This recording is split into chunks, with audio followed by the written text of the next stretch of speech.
الرحمن الرحیم۔ مولانا محمد اسحاق صاحب، میں سب سے پہلے تو آپ کا شکر گزار ہوں کہ آپ نے فقیر کو یہ پذیرائی بخشی ہے اور حاضر خدمت ہونے کا موقع دیا ہے۔ آپ کو کافی سنا ہے، بہت سے لوگ سنتے ہیں۔ پتے کی بات یہی جو عرض کرنا چاہتا ہوں وہ یہ کہ بہت سے لوگ آپ کے علم کے قائل ہیں، لیکن میرے حاضر ہونے کا مقصد یہ کہ علمی طبقوں میں بھی یہ بات آ جاتی ہے کہ مولانا اسحاق ماشاءاللہ بہت اچھے عالم ہیں، لیکن آگے 6-7 لیکن لگ جاتے ہیں۔ ان لیکن کے جوابات کے لیے میں آپ کی خدمت اقدس میں حاضر ہوا ہوں۔ ابتدا میں ہم مقام صحابی کے حوالے سے بات کریں، پھر عہد عثمان رضی اللہ تعالیٰ عنہ اور حضرت امیر معاویہ کے عہد سے کچھ گفتگو ہوگی، پھر ایک آپ کی ذات پر آپ اسے الزام کہیں یا کچھ کہیں کہ مولانا بہت بڑے شیعہ نواز ہیں۔ شیعہ کو سماجی مروت میں بھی بھائیوں کی طرح سمجھتا ہوں، لیکن یہاں سوالیہ نشان ان کے عقائد پر ہماری گفتگو ہے۔ پہلی میری گزارش آپ سے یہ ہے کہ نبوت کو جیسے عام انسانوں سے اللہ نے ممتاز فرما دیا ہے، اس طرح باقی تمام انسانیت کو اللہ نے ممتاز کیا ہے صحابہ کرام سے، جن لوگوں نے رضوان اللہ علیہم اجمعین کہ ایمان کی حالت میں رسول اللہ صلی اللہ علیہ وسلم کو دیکھا ہے، ان کا درجہ دوسرے لوگوں سے مختلف ہے، کوئی جتنی بھی عبادت کر لے۔ اس اعتبار سے ہم یہ دیکھتے ہیں کہ رسول اللہ صلی اللہ علیہ وسلم کے زمانہ میں بھی جب صحابہ کرام کے باہم کوئی نزاع کی کیفیت پیدا ہوئی ہے تو حضور نے اس پر کوئی خاص گفتگو نہیں فرمائی۔ میرا جو بھی سوال ہوگا یہ سیکھنے کے لیے علم کی نوعیت سے ہوگا، میں عالم نہیں، فقیر طالب علم ہوں۔ 2-3 حوالے دوں گا جس کو مد نظر رکھتے ہوئے آپ سے جواب چاہوں گا۔ پہلا حوالہ تو یہ کہ وہ جو مسلم شریف کی روایت کہ عبد الرحمن ابن عوف رضی اللہ تعالیٰ عنہ اور خالد ابن ولید رضی اللہ تعالیٰ عنہ باہم کوئی نزاع ہوا اور سرکار کے سامنے معاملہ آیا تو حضور نے اس پر کوئی گفتگو نہیں فرمائی۔ حدیث میں میرے علم کے مطابق سوائے اس کے لا تسبوا احدا من الصحابی، میرے کسی صحابی کے بارے میں غلط زبان استعمال نہ کرو کہ تم سونے کا پہاڑ بھی خرچ کرو تو ان کی مت کے برابر نہیں ہے۔ دوسری روایت مسلم شریف کی کہ جب اللہ کے رسول صلی اللہ علیہ وسلم ممبر پر تشریف فرما تھے اور حضرت سعد بن معاذ اور سعد بن عبادہ کے مابین نزاع ہو گئی، انہوں نے ان سے کہا تم منافقوں کا ساتھ دیتے ہو، ایسی تلخ کلامی بھی ہوئی، سرکار نے اس پر خاموشی ہی فرمائی ہے، سب کو چپ کر کے بٹھا دیا اور بات کو آگے جاری فرما دیا ہے۔ تو میں یہ سمجھتا ہوں کہ صحابہ کے مابین اگر کوئی ایسی کیفیت ہو بھی گئی ہے تو اس پر جرا تقرار یا امتی اس پر ایک طرف سے ہو کر گفتگو نہ کرے۔ میرا یہ نظریہ ہے، سیکھنے کے لیے میں پوچھنا چاہتا ہوں آپ کیا فرماتے ہیں؟ جامع حسین صاحب، میں بہت خوشی محسوس کرتا ہوں کہ آپ اتنی دور سے سفر کر کے آئے اور میرے ملنے کے لیے آپ نے تکلیف گوارا کی۔ اللہ خوش رکھے اور دین کے اصول کی یہ خاص جو ہے نا اس کو اللہ تعالیٰ اور دوبالا کرے۔ ہم سب کو طالب علم ہی ہونا چاہیے، موت تک کوئی آدمی یہ دعویٰ نہیں کر سکتا کہ میرا علم کامل ہے، تلاش جاری رکھنی چاہیے اور جب بھی اپنی غلطی واضح ہو جائے تو ماننی چاہیے۔ یہ جو لوگوں میں غلط فہمی پھیل گئی نا، یہ صرف ناقص معلومات کی وجہ سے کہ میں صحابہ کرام رضوان اللہ علیہم اجمعین کی گستاخی کرتا ہوں، توبہ، یہ میرے بچے سب جانتے ہیں، وہ بھی سیریز آپ کو سننی چاہیے۔ میں تو کہتا ہوں کہ قرآن مجید جو ہے نا اس کا تواتر ہی نہیں ثابت ہو سکتا۔ اگر ہم شیعہ حضرات کی بات ماننے کے بعد میں سارے لوگ پھر گئے تھے تو پھر تو قرآن ہی مشکوک ہو جائے گا کہ چند لوگوں کے ذریعے آیا، متواتر تو نہیں رہے گا، اور احادیث کا ذخیرہ بھی جو ہے نا سارا ناقابل تسلیم ہوگا۔ اور اسی طرح جو اللہ نے قرآن مجید میں کہا کہ اللہ اور جو ایمان والے لوگ ہیں، اللہ کے رسول آپ کے لیے وہ کافی ہیں، وہ اپنے ساتھ کہا کہ ایمان والے بھی کافی ہیں۔ اگر وہ ایمان والے مخلص نہ ہوتے تو اللہ تعالیٰ یہ حوالہ نہ دیتا کہ میری مدد بھی ہے اور اب میں تیرے اصحاب کے ذریعے میں نے مدد کی ہے۔ یہ باتیں سب ٹھیک ہیں، مگر اہل سنت میں بھی جیسے امام نووی ہیں اور امام ابن حجر ہیں، ان میں بھی کچھ غلو آ گیا جس کی شکایت محقق اہل سنت نے بھی کی کہ انہوں نے مقام صحابیت کو جامع صاحب نبوت سے ہی بڑھا دیا۔ دیکھیں نا ارشاد الساری ہے، مقدمہ بخاری شریف کا، اس میں ابن حجر لکھتے ہیں مروان کے بارے میں کہ اس کا صحابی ہونا ثابت نہیں، مگر بعض لوگ کہتے ہیں کہ اس میں بالکل چھوٹے ہوئے نا حضور کو دیکھا ہے، اس لیے اگر یہ ثابت ہو جائے تو پھر جتنی بھی اس پر ہے نا جریں اور اعتراض وہ سب ختم ہو جاتے ہیں۔ اس پر صالح مقبولی کہتے ہیں یار حد ہو گئی کہ انبیاء علیہ السلام سے جو لغزیں ہوئی ہیں جن کو ہم خلاف اولیٰ کے، وہ تو قرآن نے بہت کھول کر بیان کی، کوئی رعایت نہیں کی۔ کہ شخصیتیں نہیں دیکھی جاتی، جو کام ہے دیکھا جاتا قانون کی روشنی میں، وہ ٹھیک ہے یا نہیں۔ تو مقبلی رحمۃ اللہ علیہ رکھتے ہیں، انہوں نے تو ایسا بنا لیا کہ سارے جرم معاف ہو جائیں گے اگر صحابی ہونا تھا، وہ بھی بچپن میں کہ صرف دیکھا تھا۔ انہوں نے بات نے مثلا آپ نے بھی کہا کہ کوئی آدمی کتنی بات کرے وہ صحابی کے برابر نہیں ہو سکتا۔ ایک پہلو تو ہے کہ چونکہ دین کو شروع میں انہوں نے تکویر دی اور ہم تک پہنچایا، اس لحاظ سے تو ان کی نیکی کا مقابلہ کوئی نہیں کر سکتا۔ ہم جتنی بعد میں نیکی کریں یہ انہیں کے ممنون ہے کہ انہوں نے دین کی مدد کی، دین غالب آیا اور ہم تک پہنچا۔ مگر ایک لحاظ سے جو خود رسالت مآب علیہ السلام نے دوسری حدیثوں میں بیان فرمایا نا کہ بعد آنے والے جو ہیں وہ ان سے 7 گنا بڑھ جائیں گے، کیونکہ انہوں نے مجھے نہیں دیکھا پھر ایمان لائیں گے، اور وہ زمانہ ایسا ہوگا کہ اپنے ہاتھ میں انگارہ لینا آسان ہوگا بنسبت اس کے کہ دین پر عمل کرے، بہت حالات مشکل ہوں گے۔ اس لیے بعض والوں کو بھی یہ مرتبہ حاصل ہے، اور جیسے شاہ ولی اللہ رحمۃ اللہ علیہ ابن عبد البر نے کہا نا، یہ ذہن صاف کرنے چاہیے کہ ایک قرن جو ہے نا، ایک زمانہ پورا ایز اے ہول وہ بعد والے زمانے سے بہتر ہے۔ وہ میں نے آپ کی بات سنی، مگر ایک فرد جو ہے نا کہیں بہتر ہے، نہیں، بعض والوں میں بڑے بڑے لوگ جو ہے نا۔ جملے کا حوالہ دوں، کیا اس میں قرون اولیٰ کے منافقین یا ان لوگوں کی طرف اشارہ تو نہیں کہ وہ کہاں نہیں؟ وہ شاہ صاحب نے ولی اللہ رحمۃ اللہ علیہ کہتے ہیں پہلے قرن میں ایسے لوگ ہیں جو بالاتفاق یا منافق ہیں یا فاسق ہیں، مختار اور حجاج اور عزیز وغیرہ۔ اس لیے جو کہتے ہیں نا کہ وہ زمانہ سارا خیر میرا قرن سب سے وہ قرن ایز اے ہول بہتر ہے، جیسے ایک جماعت کے زیادہ بچے پاس ہوئے، مگر یہ نہیں کہنا چاہیے کہ وہ سب بہترین ہیں۔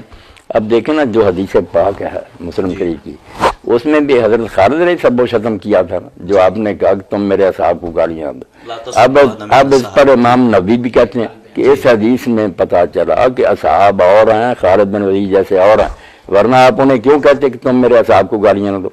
یہ آپ نے حد بندی کر دی کہ جو صلح حدیبیہ سے پہلے اسلام لائے ہیں وہ میرے اصحاب ہیں، تم جو بعد میں اسلام لائے ہو عام طور پر اصحاب سارے ہوتے ہیں، مگر یہاں جو ہے نا مخصوص گروہ ہے کہ تم لوگ جو بعد میں اسلام لائے میرے ساتھیوں گالیاں۔ یہ ایک عام تعلیم نہیں سب کے نہیں، وہ آگے ہم تک بھی، مگر جو کہا نا جس وقت اس وقت مخاطب کون تھے؟ حضرت خالد جیسے لوگ کہ تم میرے اصحاب کو گالیاں نہ دو۔ اس لیے اس حدیث میں تجمل صاحب مخصوص طبقہ صاحب کا مراد ہے جو سابقون الاولون سے صلح حدیبیہ سے پہلے ان کو کہا کہ اب تم بڑا کہتے۔ امام حاکم رحمہ اللہ کی بھی کوئی ایسی حدیث ہے کہ جس میں حضور نے فرمایا کہ یہ صحابہ جو ہیں میرے ساتھی ہیں، کچھ میرے سسر ہو گئے، اللہ پاک نے ان کو منتخب کیا، تو آگے آپ مجھ سے وہ اصحاب اور جو ہے سسر وغیرہ وہ تو درجے ہیں، مگر اصحاب میں ہی آپ نے یہ بات کہی نا کہ 12 اصحاب میرے ایسے ہیں۔ یہ مسلم شریف میں منافقین کے اصحاب جہاں پڑھیں گے نا کہ 12 میرے اصحاب بھی ایسے ہیں جو اس وقت تک جنت میں داخل نہیں ہو سکتے جب تک اونٹ سوئی کے ناکے میں سے نہ گزر لے۔ 12 اصحاب فرمایا۔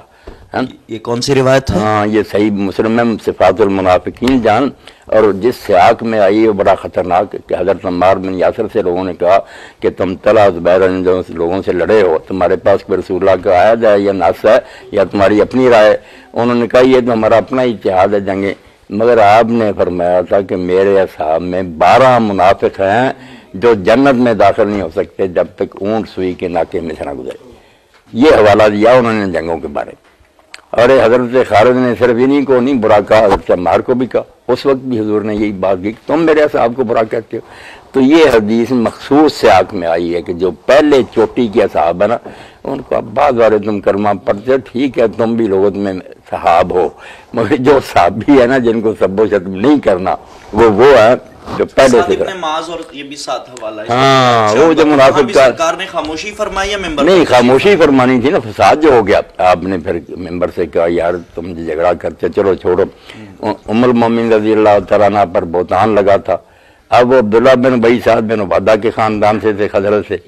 سعد بن معاذ نے کہا حضور اگر ہم میں سے تب فرمائے، سر اڑا دوں گا۔ ہاں، انہوں نے حمایت کی کوئی، اس لیے کہا ہے کہ میرے، اس کا مطلب تھوڑا سا قبائلی تعصب محتاط لفظوں میں کہ آ گیا، صحیح مگر سرکار نے اس پر کوئی کمنٹس نہیں، کمنٹس کرنے کیا فساد بڑھتا۔ آپ نے وہ لفظ آتے ہیں نا کہ وہ صالح آدمی تھا حضرت سعد بن عبادہ، مگر اس وقت حمیت غالب آ گئی، قبائلی اعتبار سے ہو گیا۔ یہیں ایک جملے کا ساتھ حوالہ دے بھی جاؤں کہ اگر کسی سے لغزش ہو بھی جائے تو جس طرح نبی کے بارے میں ایک محتاط زبان استعمال کی جاتی ہے، صحابی کے بارے میں بھی ایک محتاط زبان استعمال ہونی چاہیے، بہت محتاط زبان۔ مثلا موسیٰ علیہ السلام سے آپ نے خود حوالہ دیا کہ ہو گیا. اب اس موضوع پہ میں سیکھنے کے لیے عرض کرتا ہوں، حوالہ واضح کرنے کے لیے بات کو. اگر آدمی رسالت کے احترام سے ہٹ کے گفتگو کرنی شروع کر دے تو ایک لمبی تقریر بنتی، کس ماں کا بچہ مارا گیا، کس کے بچے یتیم کر دیے، سارا کچھ ہو سکتا ہے. لیکن بہت احتیاط یہی کہ جناب کلیم اللہ علیہ السلام سے یہ ہو گیا. صحابی کے بارے میں بھی میں یہی نظریہ رکھتا ہوں کہ ان کے بارے میں بھی یہی محتاط انداز ہونا چاہیے. محتاط انداز ہونا چاہیے. علماء کو، اہل حدیث علماء کو آپ سے شکایت ہے، صاف لفظوں میں میری بات کو آپ گستاخی نہ سمجھیں. نہیں، آپ بات بالکل ٹھیک کریں. میں بھی سمجھتا ہوں کہ یہ میں نے کئی بار کہا کہ یہ پل صراط پر سے گزرنے کی بات ہے، بال سے باریک اور تلوار سے تیز، اس لیے احتیاط تو بہت لازم ہے. مگر جو حقائق ہے نا ان کو بھی چھپانا نہیں چاہیے، نہ نظر انداز کرنا چاہیے، ماننا چاہیے. یہ لوگ جو نا یہ بھی اس میں ہوگا نا، اگر میری باتوں میں کچھ آپ کو تنقید نظر آتی ہے اللہ معاف کرے، مگر یہ غروب کا شکار ہے نا کہ ان کے بارے میں ایک لکھ دیتے ہیں کہ سلف کا مسلک نا مشاجرات صحابہ کے. حالانکہ جمل صاحب وہ اعتراف جرم ہے. ہم کہیں سکوت کرو تو یہ ماننے کی بات ہے کہ واقعی جرم ہوئے ہیں، مگر تم پردہ ڈالنا چاہتے ہو. یہ کوئی موقع نہیں. آپ نے خود ہی فرمایا کہ احتیاط کرنی چاہیے. احتیاط جو ہے نا کہ وہ دلیل قوی ہونی چاہیے، بالکل حدیث معتبر ہو، علماء نے ان کو پرکھا اور ٹھیک قرار دیا، تاریخ کی روایتیں نہیں لینی چاہیے. نقطہ یہ ہے فقیر کا، تمام علماء کے ذہن میں گھومتا ہے کہ معاویہ رضی اللہ تعالیٰ عنہ کے بارے میں آپ کی زبان سے ایسے الفاظ سرزد ہو جاتے ہیں، دیکھو دین کے ساتھ ٹھٹھا کیا یا بیڑا غرق کر دیا.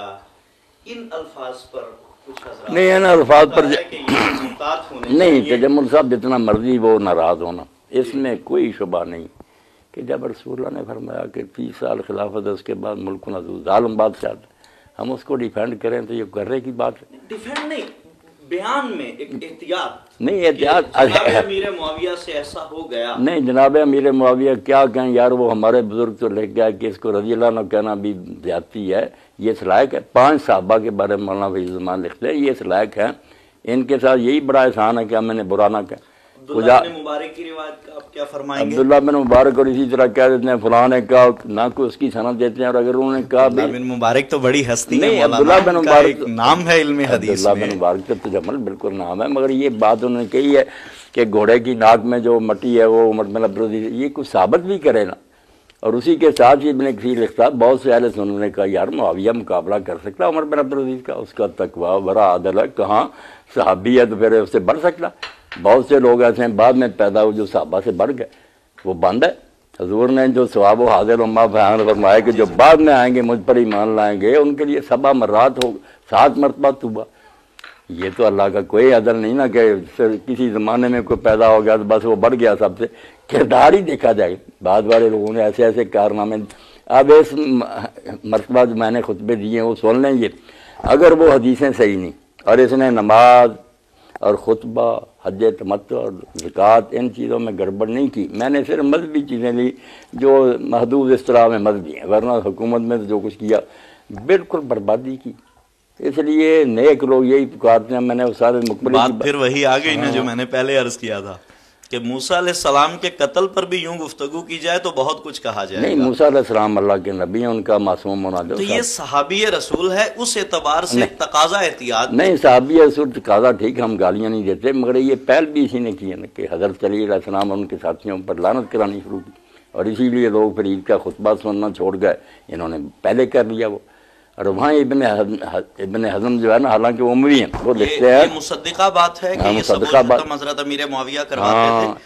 میں نے ایک روایت پڑھی، شاید موطا امام مالک میں تھی یا مجھے غلطی نہ لگتی ہو، کسی نے کہا کہ مروان جو ہے یہ جناب امیر المومنین علی کو گالیاں دیتا ہے. تو کسی بزرگ نے پوچھا کہ کیا تم نے سنا؟ تو وہ کہتا ہے ابو تراب، مٹی کا باپ. تو اس پر وہ مسکرا اٹھے وہ صحابی، انہوں نے کہا یہ تو کنیت ہے بھائی ان کی. نہیں، یہ جہاں تک یہ آپ نے پڑھا نا، اگر مسلم میں پڑھتے نا، کہا کہ تم اگر علی پر نام لے کر لعنت نہیں کرتے تو کہہ دو لعن اللہ ابو تراب، ابو تراب پر لعنت ہو. تو پھر سال بن صاحب نے کہا یار یہی تو نام ان کو سب سے پیارا تھا، رسول اللہ نے رکھا، تم چلاکی کرتے ہو کہ علی چھوڑ دو اور ابو تراب پر لعنت کرو. لعن اللہ ابو تراب، یہ مسلم کے الفاظ ہے.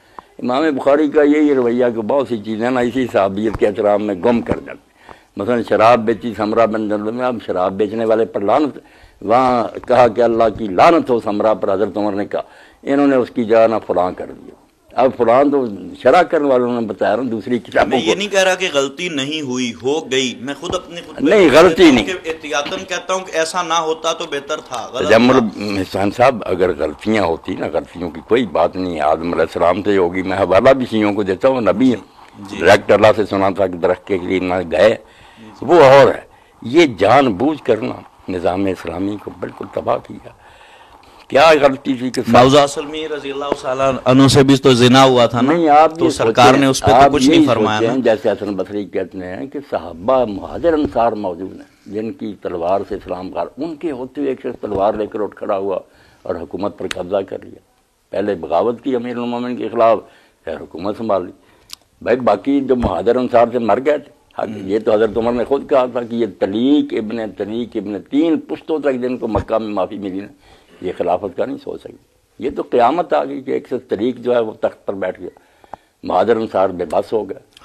اب کتب علیکم القصاص کے موضوع پر امیر معاویہ رضی اللہ تعالیٰ عنہ کے طریقہ کار کی اجتہادی غلطی تو میں مانتا ہوں. نہیں، یزید پر سب سے بڑا چارج یہی ہے کہ اگر وہ بے قصور تھا، اہل حدیث حضرات سے میں کہتا ہوں، تو اسے چاہیے تھا کہ وہ قاتلین حسین کو سزا دیتا.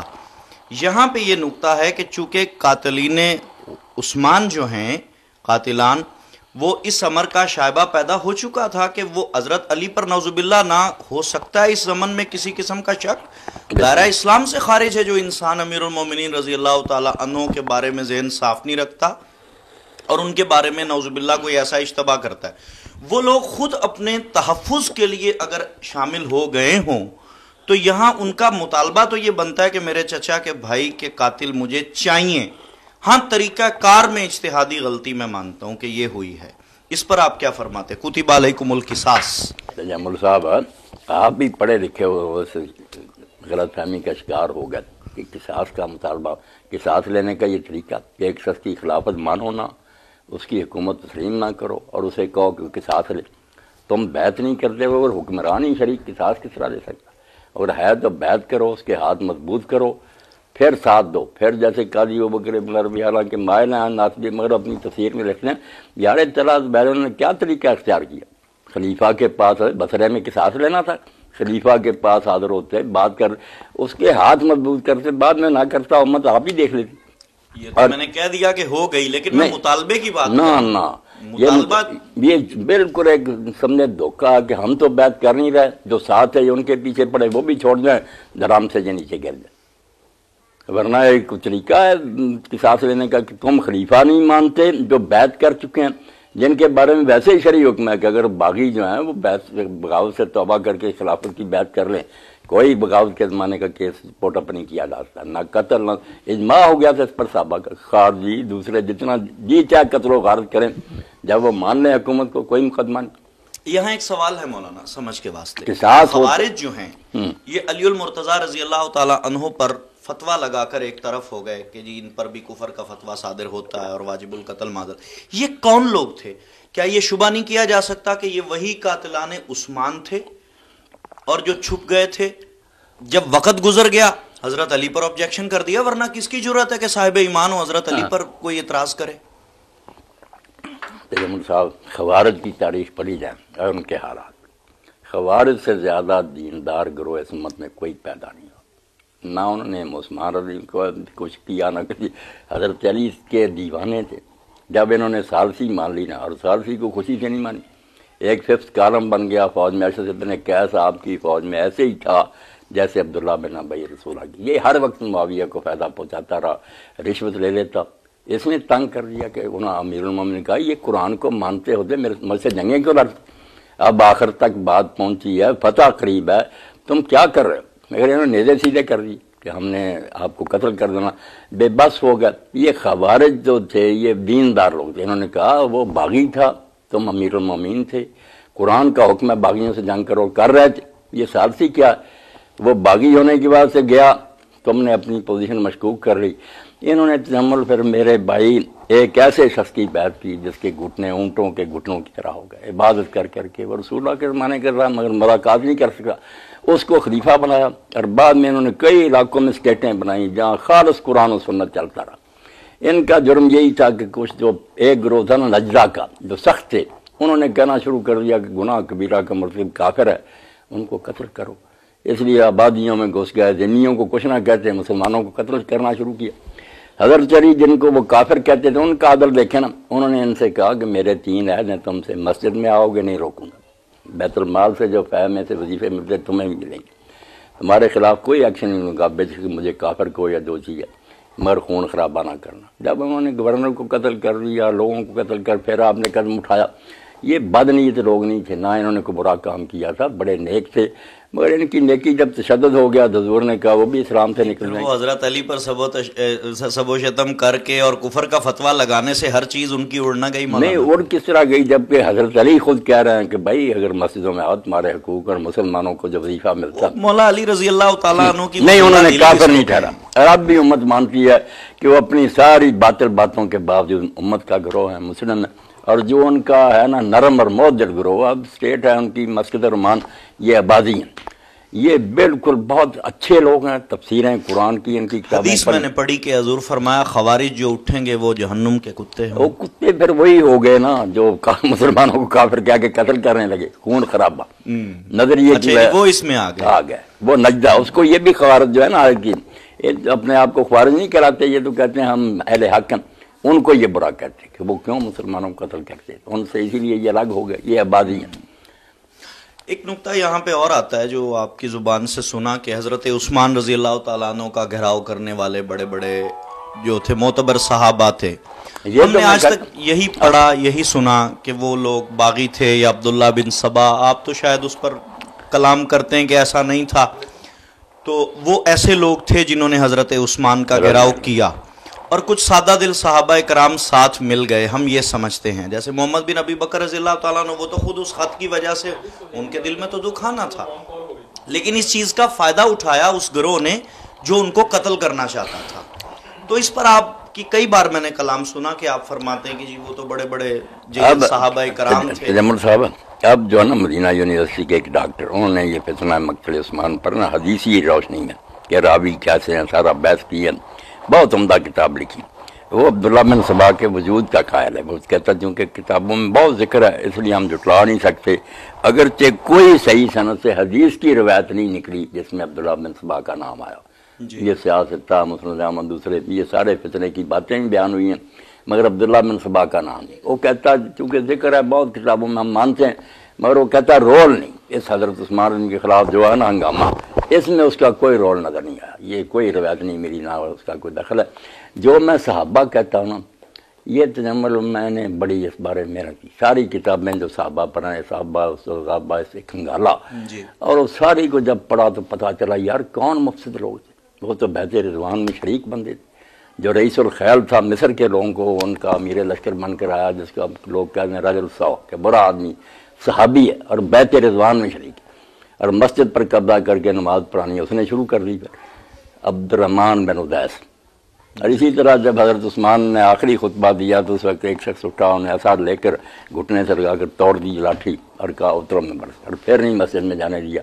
وہ بھی جہجہ غفاری، حوالہ یہاں پہ ایک نقطہ، جہجہ غفاری بھی ایسے تھے۔ عمر ابن الحمق جو کہتے ہیں 4 بندے اندر گئے جن میں سے اس نے عمر ابن الحمق نے چھلانگیں لگائیں، اس کا سر بھی حضرت معاویہ نے کاٹ کر پھر ساری سلطنت میں گوایا، اور پھر اس کی بیوی کی گود میں جیل میں ڈال دیا، تو اس نے چوما، کہا تو زندہ رہا تو حق پر رہا اور شہید ہو کر اب میرے پاس آ گیا۔ صحابی ہیں بڑے بڑے۔ اب محمد بن ابی بکر تو بچہ ہے، وہ خط کو بھی چیلنج کرتے کہ خط کوئی نہیں، جعلی تھا۔ میں کہتا ہوں خط کو چھوڑو، جو باتیں تھی ان کی، ایک ہی بات تھی جس میں نہ کوئی جمل صاحب صبائیت ہے، نہ کوئی بغاوت ہے، کہ یا حکومت چھوڑو اگر تم نہیں کنٹرول کر سکے، یا یہ گورنر جو ہے نا سارے ہٹا کر وہی بحال کرو جب ابو بکر عمر کے زمانہ میں۔ میں وضاحت کے لیے ایک حوالہ یہاں پہ دینا چاہتا ہوں، اس کی کیا اس سے تصور مزید واضح ہوگا کہ اگر حضرت عائشہ رضی اللہ تعالی عنہا کے افق والے واقعے میں سے ہم 1 منٹ کے لیے قرآن مجید کی آیات کو ایک طرف رکھتے ہیں، اب یہاں بھی یہی کلام ہوگا کہ کون تھے الزام لگانے والے، مصطح بن اساسہ جیسے، اور اس کے بعد وہ ام المومنین کی بہن کون تھی، ہمنا نام تھا ان کا، وہ لوگ حسان ابن ثابت رضی اللہ تعالیٰ عنہ کوئی بچے تھوڑے ہی ہیں، رسول اللہ صلی اللہ علیہ وسلم کے دربار رسالت کے شاعر ہیں، لیکن قرآن کی آیات اتر گئیں تو 80 کوڑے پڑ گئے رسول اللہ صلی اللہ علیہ وسلم کے حکم سے۔ وجہ یہ نکلی کہ وہ تو آپ بھی مانتے نا کہ فتنہ اٹھایا ہوا افق کا عبداللہ بن ابی کا تھا، یہ لوگ سنی سنائی میں ساتھ مل گئے.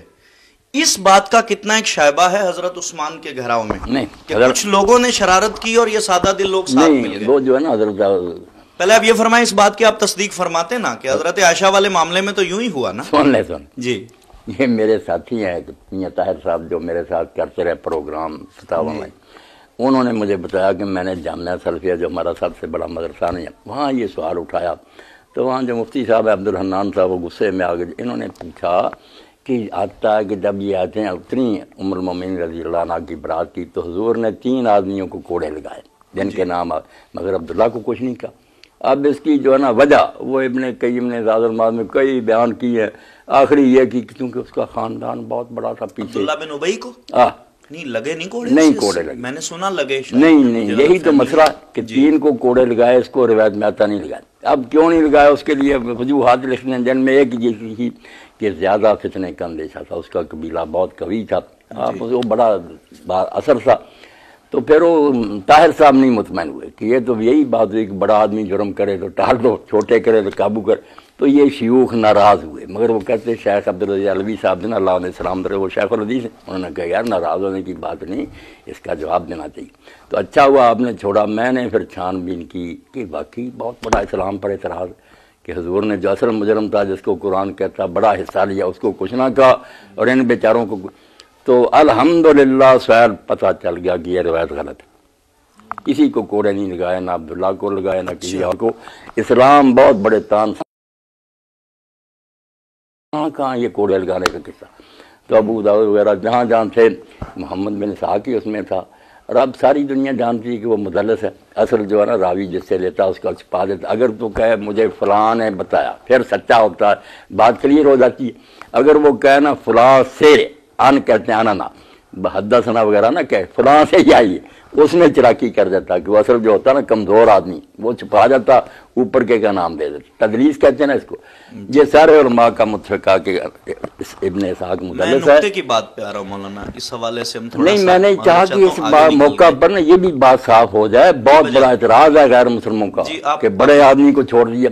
جی آپ نے اچھا کیا اس کی وضاحت کی، لیکن جو میری نقطے کی بات تھی نا کہ اٹھایا ہوا فتنہ تو عبداللہ بن ابی کا تھا نا، مستہ بن اساسہ رضی اللہ تعالیٰ عنہ اور یہ لوگ تو ساتھ ہم نوا ہو گئے تھے، سنی سنائی میں ہو گئے تھے. تو اب یہ بات کیا یہاں اس کا اطلاق ہوتا ہے حضرت عثمان پر بھی؟ چلو یہ تو درمیان میں بات آ گئی کہ اس بات کی اصلاح کریں. نہیں وہ قصہ بالکل لگا، وہاں سنی سنائی باتوں پر کوئی نہیں لگا. وہاں وہ خود سرگنے تھے تحریک کے، جو بڑے بڑے اصحاب ہیں نا، وہ آپ لوگوں کو لے کر آئے. انہوں نے لوگوں کو اکسایا کہ یا یہ ان لوگوں کو معزول کرے جو نئے رکھے نے. بے ولید بن عقبہ مقرر کیا، کیا نتیجہ نکلا؟ شراب پی کر نماز پڑھائی. لیکن یہاں بھی ایک سوال میرے ذہن میں کبھی حل نہیں ہوا، یہ انہوں نے حضرت عثمان رضی اللہ تعالیٰ عنہ نے بیٹھتے ہی گورنر بدل دیے تھے؟ نہیں 6 سال بعد بدلے. 6 سال بعد پہلے وہ وہی رہے. کیا وجہ سمجھ میں آتی ہے؟ نہیں پہلے وہی رہے جو حضرت ابوبکر حضرت عمر رضی اللہ عنہ کے زمانے، اسی لیے کوئی ہنگامہ نہیں برپا ہوا، کوئی شورش نہیں اٹھی. 6 سال بعد بدلے انہوں نے جب بدل دیے. 6 سال بعد؟ ہاں انہوں نے 6 سال بعد پھر خاموشی کیوں رہی؟ ہنگامہ تو 12 سال بعد ہو رہا ہے. نہیں 6 سال کے اندر ہی فتنہ اٹھ کھڑا ہوا، پورے ملک میں تحریک چل پڑی، کوئی ایک دن میں تو نہیں. آپ کا خیال ہے 6 سال یہ تحریک چلتی رہی؟ بالکل ہر شہر میں لوگ اٹھے اور باتیں پہنچی نہیں آپ تک بھی، صحابہ تک بھی. 6 سال میں یہ لاوا پکا، ایک دن میں نہیں اٹھا. اور مطالبہ ایک ہی تھا کہ وہ حضرت ابوبکر عمر کے زمانے کے آدمی بحال ہونے چاہیے، کیوں ان کی بجائے یہ چھوکرے مکر کی. اور حضرت عثمان رضی اس بارے میں میں سمجھتا ہوں کہ وہ نیک نیت سے انہوں نے سمجھ سلطنت بڑی ہو گئی ہے، یہ میرے خاندان کے لوگ ہیں، میرے ساتھ تعاون کریں گے. انہوں نے دیانتداری سے ان سے پر اعتماد کیا، انہوں نے نالائکیاں کی. یہ آپ کی پیاری بات مجھے جیسے حضرت علی میرے علم میں میری سماعت سے ٹکرائی کہ انہوں نے نہیں محبت کے ساتھ اعتماد کیا تھا. بعض لوگ اس میں معاذ اللہ ان کی بدنیتی ثابت کرتے ہیں کہ وہ جی اپنے خاندان کو نوازنا چاہتے تھے. جمال حسین جب یہ بات بھی لوگ بیان نہیں نہ کرتے، تاریخ میں اس کو حذف کر دیا نا کہ آپ حضرت عثمان رضی چھت پر آئے، محاصرین سے کہا کہ میں نے کنواں خرید کر وقف کیا، مسجد میں توسیع کی، تبوک کے موقع پر یہ کیا. وہ ساری چیزیں سن کر جو جواب انہوں نے دیا نا وہ نہیں یہ لوگ نقل کرتے. انہوں نے محاصرین نے کہا کہ ان میں سے ہم کسی بات کے منکر نہیں، سب مانتے ہیں کہ آپ کی یہ خوبیاں. مگر ان کا سرا یہ تو نہیں ہونا چاہیے تھا کہ آپ اچھے حکمران ہٹا کر ان کی بجائے ان کو مقرر کر دیں جنہوں نے فسور برپا کر رکھا. اس کا جواب آپ کو نہیں آیا. انہوں نے کہا یا ان کو ہٹاؤ. حدیث ہے، یہ حدیث ہے، وضاحت فرمائیں کہ حضور فرمایا عثمان اللہ تمہیں کرتا پہنائے گا، لوگ اتارنا چاہیں گے تم اتارنا. یہ چیزیں میں نہیں مانتا. میں نے ان کو دیکھا کہ ساری بناوٹی ہیں. یہ حدیث نہیں ہے، مصدقہ نہیں لکھی ہے، مگر اسماعیل بن ابی خالد اس میں مدرس سب میں کمیاں. اگر ایسی بات ہوتی نا تو حضرت عثمان رضی کا اب یہ سارے مانتے ہیں کہ انہوں نے عبداللہ بن عمر سے مشورہ کیا کہ مجھے دستبردار ہو جانا چاہیے. انہوں نے کہا کہ اگر آپ کو نہیں دستبردار ہوں گے زیادہ سے زیادہ کیا کریں گے؟ قتل کر دیں گے. اور آپ اگر نہ بھی قتل کریں کب تک زندہ رہیں گے؟ اور بعد میں جنت دوزخ وہ ان کے ہاتھ میں. آپ یہ رسم نہ ڈالیں کہ چند لوگ ناراض اور خلافت چھوڑ دیں. اس رائے دارہ جو ہے نا دیو کا یہ مشورہ کیوں کرنا تھا؟ کیوں بھائی عبداللہ بن عمر سے وہ کہتے آپ کو حضور نے کرتے کا کہا، ہم سے کیا پوچھتے پھرتے ہیں؟ اور اما عائشہ سے بھی جب لوگوں نے کہا کہ آپ نے اس وقت کوئی بات کیوں نہیں بتائی اس روایت میں نہیں کہتا کیسا وہ کہتے ہیں انہوں نے کہا میں اس وقت بھول گئی. اتنا ہنگامہ، شہید ہو گئے، یہ مکہ عمرہ کرنے چلی گئی، مارے گئے. بعد میں اب مجھے یاد آیا کہ حضور نے کہا یہ باتیں جو نا نہیں ٹھیک. شہید کا ٹھیک ہے، اللہ کے رسول نے کہا تھا جب غارے اس پہاڑ پر تھے نا تو ہلا. آپ نے کہا ٹھہر جاؤ، تجھ پر ایک نبی ہے، ایک صدیق ہے، 2 شہید ہیں. دیکھیں شہید کس کے ہاتھ سے ہوتا ہے؟ نہیں شہید، یہی بات جن علماء نے میرے ساتھ کی تھی نا 3 عالم سے کہ وہ شہید پھر کیسے. میں نے کہا یار ایک آدمی مظلوم مارا جائے بلا وجہ. وہ اعتراض اپنی جگہ تھے کہ حکومت کا انتظام کیوں ٹھیک نہیں کرتے، مگر شریعت میں قتل کے لیے اسباب جو ہے متعین ہے.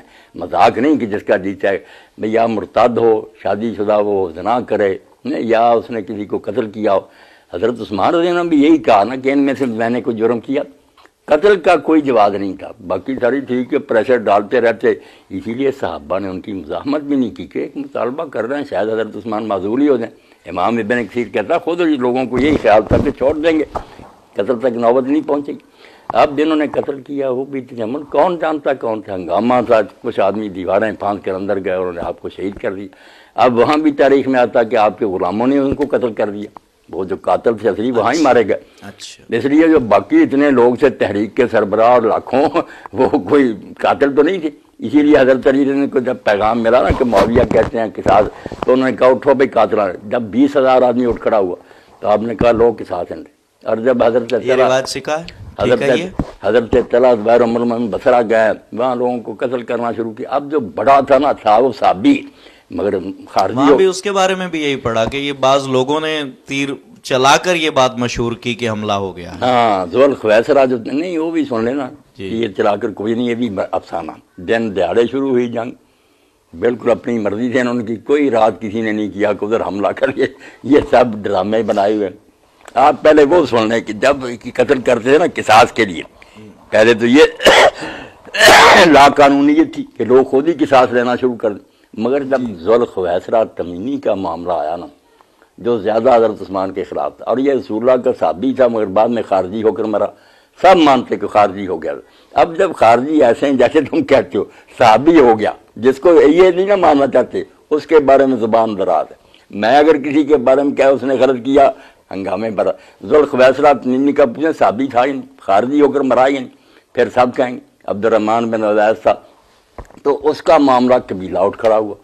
انہوں نے پھر وہ سلسلہ قصاص کا بند کر دیا. تو حضرت علی نے دیکھا کہ اگر اپنے طور پر قصاص لینا ممکن تھا تو اب لو نا ذوالخویسرہ سے، اب کیوں بیٹھ کے آرام سے. کوئی جواب نہیں آیا. ایک لا قانونیت اور انارکی پھیلا دی، خلیفہ کو بھی کمزور کیا قصاص لینے کی لوڑ. اور حضرت معاویہ کی چال ایسی ہے کہ خود بیعت نہ کرو، جو بیعت کر چکے ہیں ان کے گرد خلیفہ وہ بھی ساتھ چھوڑ جائیں، بس ایک دن میں سارا بٹا بیٹھ جائے.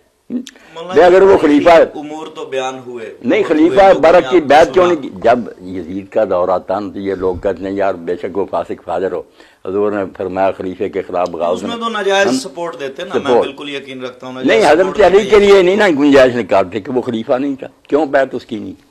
بغاوت کی، پھر زبردستی حکومت پر قبضہ کیا، بعد میں نالائق بیٹے کو اپنا ولی عہد بنا دیا. آپ صحابہ کرام کے اتنے دیوانے، میں بھی دین انہی سے پہنچا، مگر وہ سب بیٹھے رہے مہاجر انصار حتیٰ کے ساتھ بن رہی وقاص جیسے. میرا عرض کرنے کا سوال جہاں سے یزید کو بنا دیا قبلہ، میرا سوال وہیں پہ آ گیا کہ یہ ساری باتیں تاریخ میں ہو گزری، یہ دکھ والی داستان ہے، لیکن صحابی کا جو رسول اللہ صلی اللہ علیہ وسلم کے چہرہ انور کا دیدار کلمے کی حالت میں ہے، اس کی وجہ سے اس کا مقام گفتگوً نیچے نہیں آتا. یہاں ایک مزید وضاحت کے لیے کر دیں میں نہیں عائشہ پر جب الزام لگا جناب امیر المومنین علی رضی اللہ تعالی عنہ نے، مولا کائنات نے کیا مشورہ دیا سرکار مدینہ صلی اللہ علیہ وسلم کو؟ یہی مشورہ دیا کہ آپ کو عورتوں کی کمی نہیں، طلاق دے کے نکاح اور کر لیں. ایسی بات ہوئی؟ وہ حضور کی پریشانی کی بات سے کہا، کوئی یہ نہیں کہا کہ یہ الزام سچا، یہ کہا اتنا پریشان ہونا کہ آپ نے ملنا جلنا چھوڑ دیا.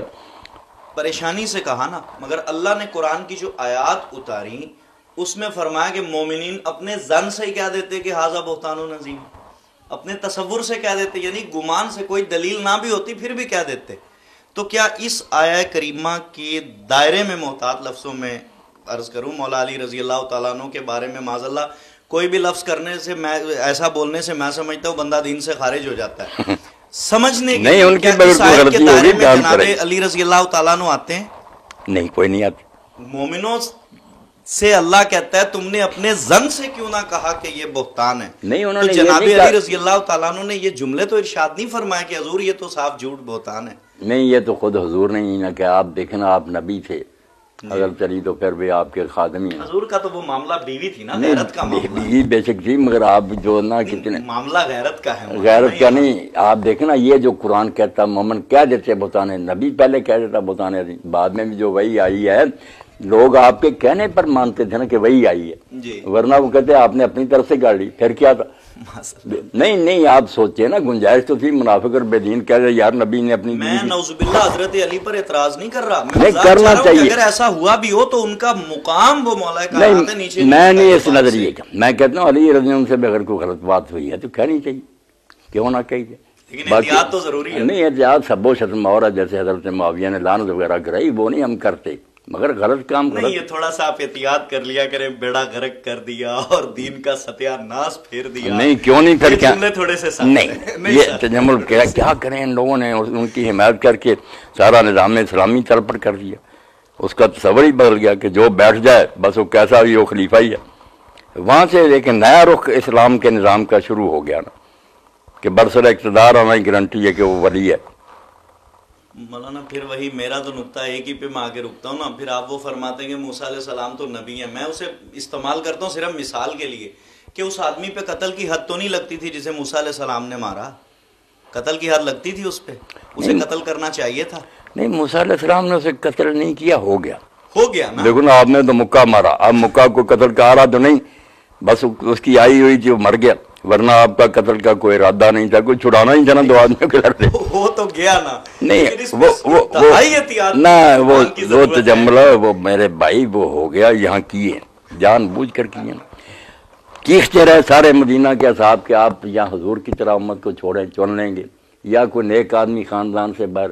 کوئی بات نہیں مانی. اپنے نالائق بیٹے کو جو 40 سال کا بھی نہیں تھا، نہ وہ صحابی تھا، صحابہ پر اس کو مسلط کیا.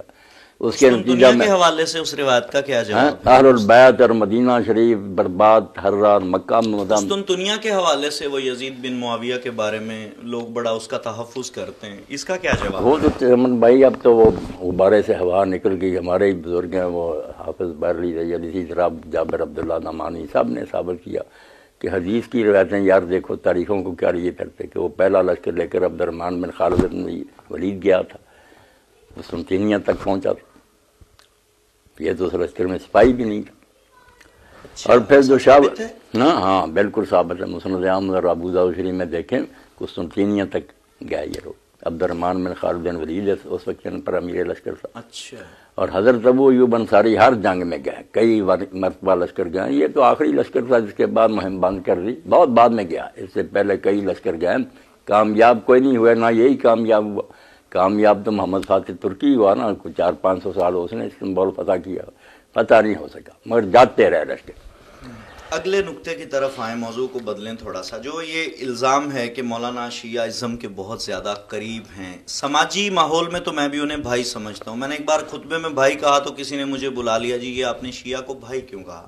میں نے یہ اخلاقی بنیاد پہ اس میں کوئی قباحت یا حرج نہیں ہے، لیکن عقائد کے اعتبار سے ان لوگوں کی جو صورتحال ہے، آپ ماشاءاللہ آپ نے ساری زندگی گزاری ہے اسی دشت کی سیاحی میں، تو آپ نے جو ایک دفعہ فرمایا کسی جگہ تقریر کرتے ہوئے، دو چیزیں جو عام لوگوں کو، میں یار بس مولانا اسحاق کی بات نہ کرو، کس حوالے سے انہوں نے کہا کہ جو حضرت عمر کو برا کہتا ہے تو وہ کیوں نہ کہے، مطلب جنہوں نے یہ پڑھا کہ انہوں نے بی بی فاطمہ رضی اللہ تعالیٰ عنہ پر دروازہ گرایا تھا تو انہوں نے برا کیا نہیں ہے، تو یہ جملہ آپ کا بڑا اس پہ سوال جملہ، یہ شیعہ حضرات بھی بے ایمان ہے، کاٹ کر بات بیان کرتے ہیں، سنی پہلے ہی میرے دشمن بنے بیٹھے۔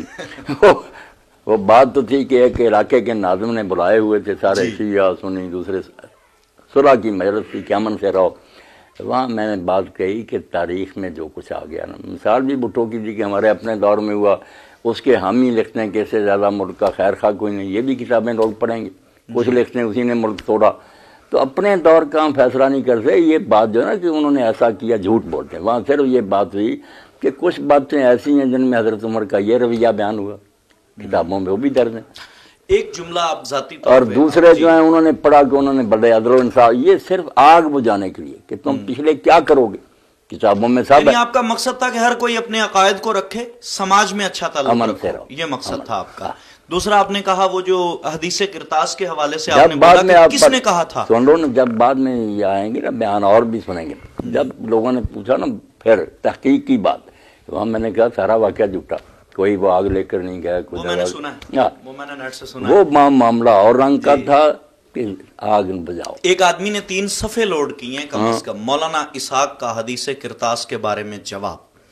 پہلے انہوں نے آپ کی ویڈیو اس میں ڈالی، اس میں آپ نے فرمایا کہ وہ شیعہ حضرات کہتے ہیں کہ کس عمر کی بات کرتے ہو، وہ عمر جو حضور نے فرمایا لاؤ میں تمہیں لکھ کے دوں، کس نے کہا ہم نہیں لکھواتے، حضرت عمر نے کہا ہم نہیں لکھواتے۔ یہ لوگ آپ کا جملہ گمان کرتے ہیں۔ نہیں، وہ جس نے میرا جواب لکھا اس نے کیا کہا، کس نے پھر کہا تھا یہ؟ وہ انہوں نے کہا، اس میں جملہ صرف اتنا ہے کہ رسول اللہ صلی اللہ علیہ وسلم کی کیفیت، وہ بیماری کی کیفیت طاری ہے، ہمارے لیے اللہ کا قرآن کافی ہے، یہ وضاحت دی انہوں نے نا۔ تو اس میں کہا کہ مولانا کہاں لکھا ہے، 18 کے قریب روایات ہے، کہاں لکھا ہے کہ ہم نہیں لکھواتے، یہ تو جملہ ہی نہیں ہے، اور یہ بھی حضور کے آرام کی خاطر تھا۔ دیکھیں نا، بات کو بدلنے کی جتنا جی چاہے کوشش کرے، اتنی آسان بات ہوتی تو ہم جان نہ چھڑا لیتے۔ کرتاس کا قصہ ہمارے گلے جو پڑ گیا، یہ نہ لکھوانے کی بات تھی، اور وہاں پھر جو جنگ ہوئی کہ کچھ نے کہا جو حضور کہتے ہیں وہ کرو، کیوں نہیں پیش کرتے؟ لفظ آپ پڑھیں، لفظ جو حضرت عمر نے فرمایا، میں نے بھی وہ ڈیٹیل سے پڑھے، اس میں یہی لفظ نہیں، حضرت عمر کا جو گروہ تھا انہوں نے اس کی ترجمانی کی نا کہ جو عمر کہتا وہی ہوگا، کوئی کاغذ قلم نہیں دینا، ساری اسی میں بات۔ اب ایک عالم بٹھا اور اس نے کہا نہیں اس واقعہ میں حضرت عمر کا ذکر نہیں، میں نے پھر کہا بخاری شریف پڑھاتے ہو روز، اور اس میں 6 جگہ واقعہ اور لکھا کہ عمر بن خطاب، عمر ہی تھے وہاں، اور انہوں نے کہا جملہ کیا بولا انہوں نے؟ جملہ یہی کہ حضور کو بڑی تکلیف ہے، قرآن کافی، یہی جملہ ہے۔ نہیں، آپ تجمل کہنا نا بھی لکھوانا رسول اللہ چاہتے ہیں، آپ کو نہیں پتا قرآن کافی ہے، اور کیا آپ نے تکلیف کرنی تھی، زبان سے فرمانا تھا۔ یہ بات کو، یہ تو احترام کے لیے بھی ہو سکتا ہے نا مولانا، آپ کہتے ہیں کہ میں اٹھ کے دروازہ کھولتا ہوں، میں کہتا ہوں نہیں آپ ذرا صبر سے کام لینا، کوئی عدل کرے کہ اگر یہ ہوتا اس طرح ادب سے ہوتا تو جھگڑا کیوں ہوتا؟ کچھ کہا جو رسول اللہ کہتے ہیں وہ کرو، کچھ کہتے ہیں جو عمر کہتا وہ ہوگا، اور پھر اتنے فلم موقع پہ جھگڑا ہوا۔ ہاں، یہ پڑھے نا کہ نہیں، اب قرآن کو جب پڑھیں، جیسے حضرت علی رضی کے بارے میں آپ نے، قرآن کہتا کہ نبی کی آواز سے آواز اونچی نہ کرو ورنہ تمہاری نیکیاں ضائع ہو جائیں گی اور تمہیں پتہ نہیں چلے گا، اور یہاں پڑھ لیں فلم کثر اللغط ورتفعت، جب شور بہت بڑھ گیا اور آوازیں اونچی ہوگی تو رسول اللہ نے تبصرہ فرمایا، میں آپ کیا تبصرہ کریں، ما ینبغی عند نبی ان تنازع، نبی کے سامنے جھگڑا کرنے کا کوئی حق تھا؟ گھومو نہیں، چلے جاؤ یہاں، سارا ناراضگی کا واقعہ، وہاں کوئی ادب نہیں، کوئی نہیں، قرآن بیٹھا آپ حضور جانتے تھے کہ اس کے بعد ہے ضرور یہ، اس کے بعد 4 اور مان گئے امام ابن تیمیہ، ابن کثیر اور امام سفیان بن عیینہ سب مان گئے۔ بات یہی ہے، کیونکہ میں نے دوسری ایک روایت سے جان چھڑائی کہ آپ خلافت لکھنا چاہتے تھے مگر تھی ابو بکر کی، میں نے کہا اگر لکھنے کا قصہ ماننا تو اس کو بھی مانو، اسی بخاری میں کہا ایسا بلا اپنے باپ کو تاکہ میں لکھ دوں اور کوئی پھر بعد میں تمنا نہ کرے، نہ کوئی جھگڑا کرے، بس مانو کہ لکھوانا چاہتے تھے، اور مسئلہ خلافت ہی تھا۔ یہ بڑے بڑے ہمارے اماموں نے مانا کہ اس وقت نماز روزہ رہ گیا تھا، یہی تھا کہ بعد کے بارے میں کوئی جھگڑا نہ ہو۔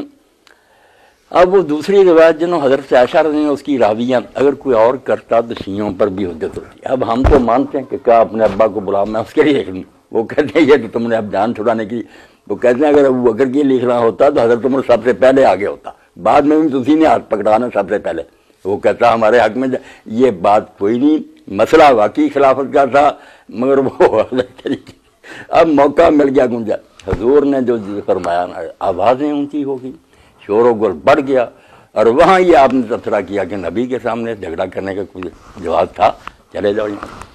کیا حضور پہ اس وقت غشی کی کیفیت طاری تھی؟ اب یہی انہوں نے کہہ دیا نا، یہی معذرہ شیعہ کہتے ہیں کہ حضرت عمر نے جو کہا نا، اور کئی روایتوں میں تو بالکل اتنی ہم نے ڈیفینیٹلی کہا کہ نبی اس وقت ہجان کر رہا۔ نہیں وہ تو اتنا حجرہ رسول اللہ صلی اللہ علیہ وسلم کے لفظوں کا ترجمہ کیا نا۔ نہیں حجرہ کا نہیں، مسلم شریف میں ہم پڑھے انا رسول اللہ یحجر، انا اور پھر لام، کوئی شبہ نہیں۔ جب بالکل پکی بات کہنی اس وقت دو لفظ کہتے گئے کہ یقیناً اس وقت رسول اللہ کا دماغ درست نہیں۔ یہ جو ہمارے کرتے ہیں نا زواتر سے کہ نہیں حضور ہمیں چھوڑ رہے ہیں، وہ تجمل بھائی جب ایسا ہوتا آگے مفعول ہوتا کہ یحجرنا حاجرنا، ہمیں چھوڑ رہے ہیں، چھوڑنے کی بات ہی کوئی نہیں، دماغ کی بات ہے۔ ان لوگوں نے کہہ دیا اس وقت حضور کا دماغ ہی نہیں۔ حجرہ کا لفظی معنی کیا ہے؟ حجرہ یحجر یہی ہے کہ دماغ نہیں درست۔ جب اس کے آگے ذکر آئے مفعول کا، المہاجر من حجرہ، نہیں من حجرہ مان اللہ عنہ، کہ وہ چھوڑ دے اس کو جس کو اللہ نے روکا۔ چھوڑنا معنی ہوا نہیں، چھوڑنا تب ہے آگے مفعول ہوتا نا کہ اس چیز کو چھوڑے، یہاں وہ نہیں نا۔ جب حاجرہ یا میں کہوں کہ تجمل حسین یحجر، اس کا معنی یہ کہ دماغ نہیں درست۔ اگر میں کہوں تجمل حسین یحجر نہ ہمیں چھوڑ رہا، آگے بتائیں گے نا کس چیز کو چھوڑ، پھر چھوڑنا مانا مفعول ہوتا آگے اس کا۔ مہاجرون جو نا وہاں آیا المہاجرو من حاجرہ، اگر یہاں ہی رہتا پھر مہاجر ہوئے جس کا دماغ نہیں ٹھیک، مگر آ گیا من حاجرہ ما نہی اللہ عنہ، جو ان چیزوں کو چھوڑ دے جن کو اللہ نے منع کیا، وہ سچا مہاجر ہے۔ مفعول دکھائیں نا کہ کسی جگہ ہے کہ اس چیز کو چھوڑ رہے ہیں، ہمیں چھوڑ رہے ہیں، نہیں۔ اور پھر جو جھگڑا ہوا کہ اگر سادہ سی بات حضرت سے کہی تھی سارے راضی ہوتے، پھر رسول اللہ سے جب پوچھا دوبارہ تو حضور نے کہا رہنے دو۔ اس واقعے کے بعد حضور کتنے جب ناراض ہو گئے آپ بلکہ میرے سامنے جھگڑا کیا آپ نے فرمایا چھوڑو۔ حضور کتنے دن حیات رہے اس 4 واقعے کے دن۔ بعد؟ 4 دن۔ تو پھر آپ نے تحریر کیوں نہ فرمائی؟ نہیں، اس کا بھی مولانا نے یہ وضاحت کی کہ اس کا مطلب حضور نے حضرت عمر کی رائے کو پسند فرمایا؟ نہیں، کوئی پسند نہیں فرمایا، ناراضگی سے نا، جیسے امام شاطبی لکھتے ہیں الموافقات میں کہ استاد کی بے ادبی نہ کرو ورنہ بہت سی برکتوں سے مارو۔ وہاں حوالے دیے ہیں کہ ایک موسیٰ علیہ السلام نے اعتراض کی خضر پر، کیا ہوا پھر؟ حضور نے کہا اگر موسیٰ صبر کرتا کتنے راحت تقدیر کے اور معلوم ہوتے۔ دوسرا یہ واقعہ لکھا کہ اگر اس وقت بے ادبی نہ کرتے امت فساد سے بچ جاتی، اختلاف نہ ہوتے۔ بعد میں جتنے جھگڑے ہوئے وہاں ابن عباس روئے نا، پڑھے نا شروع اس کا کہ جمعرات پوچھا کون سا دن ہے، انہوں نے کہا جمعرات، رو پڑے، آنسو گرے۔ لوگوں نے کہا جمعرات سے، فرمایا یہی دن ہے جب اللہ کے رسول نے لکھنا چاہا اور لوگوں نے شور و گل کر کے رکاوٹ ڈالی۔ اور آخری الفاظ پڑھیں، قیامت ہے ان رضیت کل رضیہ، کہتے ہیں اس سے بڑی اسلام پر مصیبت کیا آئے گی کہ نبی نے لکھنا چاہا اور لوگوں نے شور و گل کر کے لکھنا نہیں دیا۔ ہے اسی کتاب میں ہاں لیلۃ القدر حضور بتانے کے لیے نکلے، 2 صحابی جھگڑ پڑے، وہ منحوست کی وجہ سے ویلے نہیں جاتا رہا۔ اس حوالے سے مثال سرکار نے ان کی کو بہت سرزنش فرمائی۔ نہیں، سرزنش کیا فرمائی؟ اختلاف انسان ہے نہ تجمل دیکھیں نا، میں کہتا ہوں بیٹا میں تمہیں نصیحت کر اپنے بیٹوں کو مرض الموت میں، وہ کہتے ہیں ابا جی رہنے دے، بڑی نصیحتیں سنی۔ میں روز وہ بات شروع رکھوں، جب دیکھ لیا میرے سامنے 2 فریق ہو کر جھگڑا ہوا ہے تو آپ سر پھلوٹ آپ پھر ان کو لڑوا دیتے، آپ نے پھر تقدیر کے حوالے کر دیا کہ جاؤ پھر۔ آپ نے یہی فرمایا وہ جو آپ نے اس کی شب قدر کے حوالے سے روایت فرمائی کہ سرکار نے اس پہ خاموشی فرمائی کہ 2 لوگوں میں جھگڑا ہو گیا تھا، مولانا انسان ہے، نبی نہیں ہے۔ نبی اور صحابی میں فرق یہ ہے کہ وہ نبی نہیں ہے۔ نہیں، وہ آپس میں جھگڑے تو چلو نہیں، تجمل بات بھی سوچا کرے، وہ آپس میں جھگڑے تو ان کی نحوست سے علم اٹھ گیا، وہ آپس میں جھگڑے۔ یہاں رسول کی مخالفت کی کہ رسول کہتا لکھواؤ، کہتے نہیں۔ بات سمجھے نا، وہ صحابی حضور سے نہیں جھگڑے تھے، آپس میں جھگڑے، شور و غل میں بات ذہن سے نکل۔ تو پھر ایمان اور ہر چیز جاتی رہی، وہ سورہ حجرات کی آیات نہیں جو بات ہے کہ حضور پر غشی کی کیفیت آ رہی تھی، یہ تو لکھا انہوں نے بھی، وہ کیا رحمت للعالمین کتاب ہے، نہیں غشی غشی کوئی نہیں سلمان منصور پوری، یہی تو بات ہے جو کہتے ہیں ظالم لوگ شیعہ کہ یہ کہتے ہیں نبی کا دماغ اس وقت درست نہیں تھا، بے ہوشی کی وجہ سے۔ میں نے تو آج تک مولانا گستاخی معاف یہی تشریح پڑھی کہ حضور رخصت فرمائے۔ میں نے آپ کو بتا دیا کہ جو یہ کہتا ہے وہ دکھایا کہ تنہا حجرہ یحجر آئے اور اس کا معنی دماغ کے خلل کے علاوہ کچھ اور ہو، جو ہے نا آگے مفعول کے حجر الوطن، اس نے وطن چھوڑ دیا، وہ آگے ہوگا چھوڑ، کیا چھوڑا جب مفعول ہوگا پھر یہی معنی ہوگا کہ اس نے اس چیز کو چھوڑ دیا، الگ ہو گیا۔ اس کا معنی کون کرتا ہے چھوڑنا؟ یہ جان بچانے کے لیے کرتے ہیں۔ بس امام ابن حزم نے جو بات کہی نا کٹڑ اہل حدیثوں سے کہ مانو بڑے آدمی سے گناہ حضرت عمر سے یہ بہت بڑا جرم ہوا، اللہ انہیں معاف کرے، وہ کہتے ہیں ان کی نیکیاں بہت ہیں مگر یہ جرم۔ مگر یہ بات آپ مانتے کہ صحابی رسول کے مقام کے پیش نظر یہ لغزشیں جو ہیں وہ اس پر احتیاط کرنی چاہیے؟ نہیں، احتیاط کرتے ہیں ان کے بارے میں جن کا پتہ ہے کہ یہ بہت نیک تھے، پہلے بھی ان کی اسلام کے لیے خدمات ہیں، بعد میں جناب عمر تو شامل ہے نا اس میں، میں جناب عثمان بھی شامل ہے۔ بھائی آپ تجمل دیکھیں، میں یہی کہہ رہا ہوں کہ اہل سنت اگر حضرت معاویہ کا دفاع چھوڑ دینا کوئی ان کے کیس کو انہیں ہرا نہیں سکتا۔ خلیفے پہلے تین جو ہیں حضرت عثمان تک بھی ہم بتا سکتے ہیں کہ ان کی نیت نیک تھی۔ میں ان شیعوں سے کہتا ہوں اگر گورنروں کے طرز عمل پر اعتراض کرتے ہیں، حضرت علی رضی اللہ عنہ جن کو مقرر کیا اپنے عہد میں، وہ سارے آپ دیکھ لیں بیت المال لوٹ کر چلے گئے، کوئی مکہ بھاگ گیا، کوئی معاویہ، حضرت آپ کے خط بھرے ہوئے ہیں، حضرت علی ہاں حضرت علی رضی اللہ عنہ کے گورنر صاحب جب بدجانتیاں کی اور لے گئے سارا خزانہ لوٹ کر، اور آپ نے خط لکھے ان کے بارے میں کہ تم نے میرے دن بدلے ہوئے دیکھے اور میرے ساتھ یہ سلوک کیا۔ تو میں کہتا ہوں تم تو کہتے ہیں کہ امام جو حال میں ماکانہ ماجو، جب علی کے چنے ہوئے ساتھ نہیں دیتے، اور اس سے ہم حضرت علی کو کچھ نہیں متون کریں، گورنروں کا اپنا طرز۔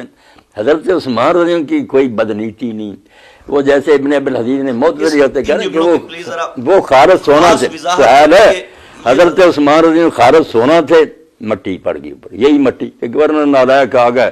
حضرت علی رضی اللہ عنہ جب گئے حضرت عثمان رضی اللہ عنہ کے پاس اور شکایت کی کہ لوگ یہ کہتے ہیں، اس میں حضرت معاویہ کا معاملہ آیا، انہوں نے کہا علی تم اس پر کیا اعتراض کرتے ہو، تو مجھ سے پہلے حضرت عمر رضی اللہ عنہ کے زمانے سے، تو آپ نے فرمایا تم نے حوالہ تو عمر کا دے دیا، عمر کا غلام جو تھا نا یرفع، یہ ان سے اتنا نہیں کانپتا تھا جتنا معاویہ وہاں کانپتا تھا، کوئی بات اپنی مرضی سے کر سکتا تھا، تیرے زمانے میں جو جی چاہے کرتا تیرے نام پر تو نے کوئی ایکشن نہیں لیا، اس لیے عمر کا حوالہ دینے کا کیا فائدہ؟ ان سے سلطنت کا انتظام اس طرح کا نہیں۔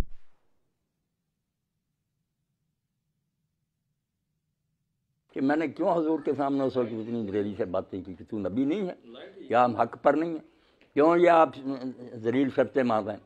حضرت ابوبکر نے بھی کہا بان انسان اللہ کے پیغمبر کہتے ہیں میں خود سمجھتا ہوں کہ میں نے کیوں وہ دیدہ دلیری کی، اب کفارے دے رہا ہوں۔ ان حضرت عمر مجموعی طرز عمل دیکھتے ہیں نا پہلے پیچھے، یعنی یہ بات آپ مانتے ہیں نا کہ ان کا مقام، ان کا رفت جو ہے وہ ان کی رسول اللہ صلی اللہ علیہ وسلم کی خدمات بہت یہ حاوی ہیں ان کے ان چھوٹی موٹی لغزشوں یا ان اختلافی نقاط کی بالکل حاوی ہیں۔ اور دعا میں یہ سب بچے جانتے ہیں، میں نے یزید کو بھی کبھی جہنمی نہیں کہا، ہمیں کیا پتہ اللہ تعالیٰ کو نیکی قبول کر کے بخش لے، یہ تجاوز اپنی حد سے نہیں کرنا چاہیے۔ مالک یوم حضرت معاویہ کے لیے بھی دعا کروں اللہ معافی، مگر انہوں نے نقصان اسلام کو بہت کیا۔ جو یہ آپ نے فرمایا کہ شیعہ حضرات کے میں نے دفتر کھنگالے ہیں، یہ اللہ اور اللہ کے رسول کے دیوانے ہیں، اور اس قسم کی کوئی گفتگو آپ نے فرمائی؟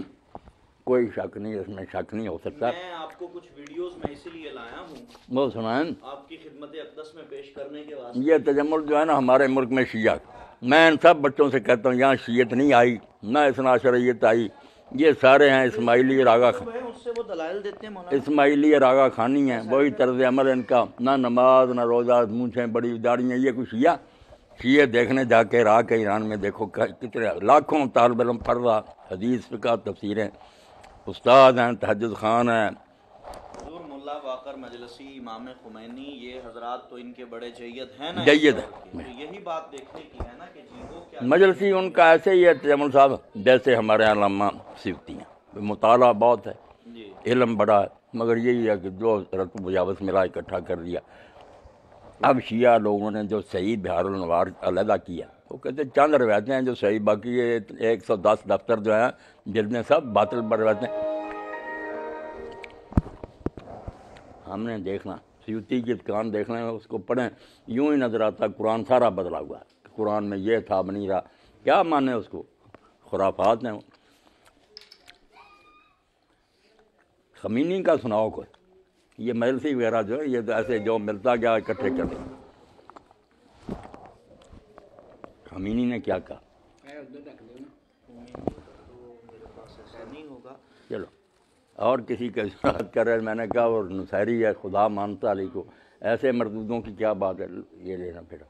یہی تو میں بات نہیں یہ نہیں کوئی شیعہ جن کی میں بات کرتا ہوں۔ یہ بھی لے لو بیٹا. عجیب صورت ہے مولانا. میں کسی کا وکیل نہیں, کسیوں کی خام میں ان پہ چارج لگائے نا, کہ چارج کیا بنتا ہے؟ نہیں چارج کیا بنتا ہے؟ اب سب اچھے اہل حدیث قائل ہوتے جا رہے ہیں. سال اہل بیت کے بہت فضائل بیان ہوئے, پہلے نام ہی نہیں لیتے تھے.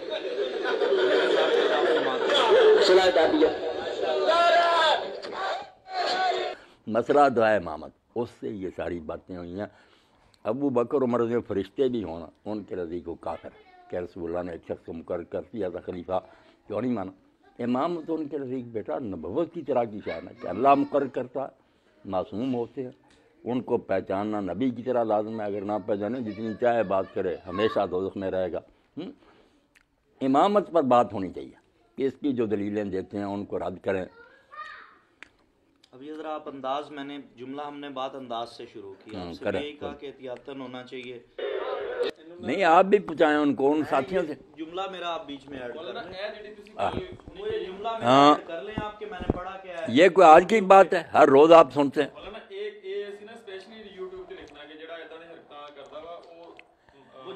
میں نے تو سوال ہے جو عادت صاحب نے مجھ سے پوچھا نا کہ ان باتوں پر اپنا, میں نے اس میں لکھا کہ جو ابن تیمیہ نے بھی لکھا نا کہ جس نے حضرت حسین کو قتل کیا یا اس پر راضی ہوا یا مدد کی, اس پر لعنت ہے. اس کی بھی یہ بات اصول کے خلاف ہے. خدا جانے وہ آخر میں توبہ کر گیا. امام شاہ عبد الوہاب تہرانی لکھتے ہیں لعنت کا حق نہیں, موت پہ کون جانتا ان قاتلوں نے یا ان لوگوں نے کیا کیا, اللہ کہتا ہے. ہم یہی کہہ سکتے ہیں کہ جو آدمی تائب نہیں ہوا اس پر اللہ تعالیٰ ناراض ہے, مگر جو بخشنے کی بات ہے یہ تو بیٹا اللہ جانتا. ایک شخص نے کہہ دیا مجھے جلا کر میری راکھ بہا دینا, اگر اللہ کے میں قابو آ گیا تو میری بڑی بری حالت ہوگی, یعنی قدرت کا انکار کیا. اگر میں جلا کر بکھیر دیا پھر نہیں اللہ کے قابو آؤں گا. مگر اللہ نے زندہ کر کے جب پوچھا اس نے کہا ڈر گیا تھا, گناہ بہت تھے, اللہ نے کہا بخش دیا. بخشی میں کون ٹانگ اڑا سکتا, وہ مالک یوم الدین. بات کرو کہ یہ غلط کام ہوا, یعنی بس اس سے آگے کوئی تبصرہ نہیں کر سکی. لعنت جو کرتے ہیں میری طرف سے جمل پہنچا دو, یہ سب جگہ پہنچاؤ کہ ان پر کروڑوں لعنت. میں نے یہ پڑھا, میں نے یہ لفظ پڑھے, معاویہ لعنت اللہ علیہ, توبہ بری عادتیں, یہ بری عادتیں بھی انہوں نے, بری عادتیں بھی خود ہی گڑا, کوئی نہیں. باقی جو دینی غلطیاں, فضق کا سنا ہے نا کیا انہوں نے. ایک باغ کہتے ہیں, ایک باغ کا لفظ آپ کو کس نے بتایا؟ وہ تو ایک اسٹیٹ تھی, بہت چشمے تھے, بہت باغات تھے. خیبر کے یہودیوں کا انجام دے کر اس علاقے کے لوگوں نے کہا ہم اپنی خوشی سے نا آدھا علاقہ دیتے ہیں, ہمارے ساتھ جنگ نہ کریں. ہمارے فہ تھا, ملک تھا, ملک. دوسرا جو کہتے ہیں کہ بھائی فدق, یہ بھی ایک فرقے کے مطابق فدق نے حضرت فاطمہ کو باغ فدق, بڑے خوش ہوتے. عمر بن عبدالعزیز آیا تو اس نے پھر بنی فاطمہ کو دے دیا. یہ ان کی بھی غلطی ہے, انہوں نے کوئی نہیں دیا ان کو. جس طرح حضرت ابوبکر نے کہا تھا نا کہ یہ حکومت کے پاس ہے, خرچہ تمہیں ملے گا, انہوں نے جو ان کے خاندان نے مروان وغیرہ نے اس کو اپنی ملکیت بنا لیا تھا نا, وہ چھین کرنا کہ جو فاطمہ کے لیے حلال نہیں تھا وہ تم کیسے مالک بن گئے. دوبارہ پہلی پوزیشن بحال کر دی, یہ چیز درست کرنی چاہیے. انہوں نے حضرت ابوبکر حضرت عمر کے طریقہ کو بحال کیا کہ دوبارہ اسٹیٹ کی ملکیت ہو گیا, خرچہ اہل بیت کو ملتا تھا. ان کو دیا نہیں انہوں نے. مولانا کو تو پھر یوٹیوب پہ ٹچ ہونا چاہیے. یہ غامدی صاحب نے بھی یہ بات جو نا سنی سنائی کہہ دی, اور جو کہتے ہیں نا کہ جھگڑا ہو گیا تھا اس لیے پھر حضرت ابوبکر نے وہ دوسرا رخنہ اختیار کیا کہ دے دو ان کو, مالک نہیں, خرچہ چلاتے رہو انتظام. یہ کام حضرت عمر رضی اللہ کے زمانے میں ہوا. جھگڑا جو ہوا نا حضرت عمر رضی اللہ کے زمانے میں دوبارہ آئے. حضرت علی اور حضرت عباس کا ہوا. ہاں نہیں, وہ پہلے نہیں جھگڑے, پہلے دونوں ایک ہی بات لے کر آئے کہ یہ حضور کی زمینیں جو ہمیں دے دو. ہم تو حضرت عمر نے کہا چلو وہ فضق وغیرہ خیبر وہ نہیں, مدینہ میں جو ہے نا بنو نذیر کی زمینیں وہ بھی حضور کے قبضہ میں. تینوں کا دعویٰ تھا نا حضرت فاطمہ اور عباس کا, یہ دے دیا پھر کہ تم اس کا انتظام خود ہی کرو, خرچہ تیرا, ملکیت نہیں, وقف ہی. مان گئے. مگر بعد میں حضرت علی نے قبضہ کر لیا نا, عباس کو بے دخل کر دیا. وہ پھر آئے کہ عمر میرے اور اس ظالم کے درمیان فیصلہ کر, یہ تو میرا اس نے چھین لیا. تو حضرت عمر نے کہا اگر انتظام کرنا تو کرو ورنہ واپس کرو, ہم خود ہی انتظام حکومت کرے گی. تو حضرت عبداللہ بن عباس نے کہا ابا جی بڑی مشکل سے ہمارے زیر سر آیا, تم چھوڑو, علی کے پاس ہی رہنے دو. وہ جھگڑا بعد میں ہوا ہے, پہلے کوئی نہیں ہوا کہ ہم جواز بنائیں کہ وہ جھگڑ پڑے تھے اس لیے حضرت ابوبکر نے ان کو نہیں دیا. باتیں صحیح کرنی چاہیے نا. غامدی صاحب سے ملنے کے لیے ہم گئے تھے, شیخ وغیرہ, موقع ہے نا میرا ظہیر سے ہی بات ہوئی. باغ عمر بن عبدالعزیز نے کسی کو نہیں دیا حکومت کا باغ فدق کو ایکسپلائٹ کیسے کیا جاتا ہے لوگوں میں، اور اس کو کس انداز میں مطلب اس پر گفتگو ہوتی ہے؟ میں نے تجمل جو اس پر کر دی ہے نا، بس جس نے سنی ہے میں نے سنی کہ یہ دونوں کا ایک ہی عقیدہ تھا کمال ہے۔ کہ یہ وقف ہے حضرت معاویہ رضی اللہ عنہ فلانا، ان پر لعنت ہے۔ توبہ، میں نے یہ بات کبھی کہی نہیں۔ اور یزید کے بارے میں لعنت اللہ لکھوایا؟ نہیں، میں نے اس کا بھی نہیں کبھی لعنت اللہ کا۔ یہ میرے پاس ویڈیو موجود ہے، اس کا ٹائٹل ہی ہے یزید لعنت اللہ۔ نہ اری میں دوسری متواتر ہے حدیث حوض کی کہ میں حوض کوثر پر ہوں گا، تم میں سے ایک جماعت میرے پاس آئے گی، میں انہیں پہچان لوں گا، مجھے پہچان پہ پردہ ہو جائے گا۔ یہ تو مشکات میں بھی اور دیگر جب آپ نے کہا کہ ہاؤلایا صحابی، یہ میرے اصحاب ہیں، رجال من سایہ، وہ آدمی جو میرے ساتھ ہوتے تھے، تو اللہ نے کہا آپ کو نہیں پتہ آپ کے بعد انہوں نے کیا حرکتیں کی ہیں۔ تو پھر آپ کہتے ہیں میں عیسیٰ علیہ السلام والی بات کہوں گا کہ جب تک میں ان میں تھا، یہ کھول کر حضور نے بیان کیا۔ اب یہ کہتے ہیں بریلویوں کی باتیں بیچوں، نہیں، اصحاب کا ساتھ تھے، ان کو کہا کہ جب تک میں ان میں تھا واقف تھا، بعد میں حرکتیں کی، دور ہو جائیں، دفاع ہو جائیں۔ تو یہ تو آپ نے اس وقت بتا دیا تھا۔ مرتدین کے بارے میں نہیں ہے یہ؟ نہیں، مرتدین اصحاب نہیں تھے، وہ دور دراز علاقوں کے لوگ تھے۔ فرمایا میں ان کو پہچان لوں گا، وہ مجھے جانے پہچانے بندے۔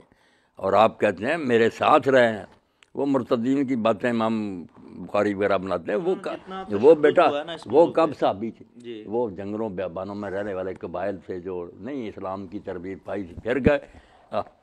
یہ اصحاب کی بات۔ یہ دیکھیں، یہ چیز بھی ملوز خاطر رکھنی جو انہوں نے مقدس گائے بنایا ہوا نا، میں تو یہ بچے سنتے، اب ایک بچہ مجھے کہہ رہا تھا بڑا افسر ہے کہ آپ پھر اس میں انبیاء پر بھی اپنا میں نے کہا 3 شیخ تھے یہ میں نے کہا دکھاؤ کہیں قرآن حدیث میں کہ نبی معصوم ہے، یہ لفظ ہے کہیں؟ یہ بھی تم نے آپ کرا، اور یہ شرک کے مترادف ہے۔ اللہ سبحانہ قدوس ہے، وہ بے عیب اور پاک ہے، باقی سب سے چلو عدم اس کو لغزش کو خلاف ہے، اور جتنا ہلکا کرو کام غلط ہوا۔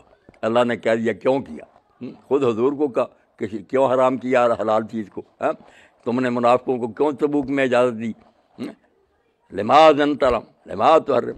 اس لیے ایسی تقدیس جو ہے نا کہ غلطی نہیں ہوئی، یہ اللہ۔ باقی جو ہے نا ٹھیک ہے، ہماری طرح کے گناہ بدماشیاں نہیں کی، مگر کئی کام کیے جن کو سمجھا کہ ٹھیک ہے، مگر وہ ٹھیک نہیں نکلے۔ نوح علیہ السلام نے بیٹے کے لیے دعا کر دی، قرآن میں نہیں آیا کہ انی اعوذ ان تکون من الجاہلین؟ کیوں تم ایسی بات پوچھتے ہو جس کا علم نہیں؟ میں تمہیں ہدایت کرتا ہوں، جاہلوں سے نہ ہو۔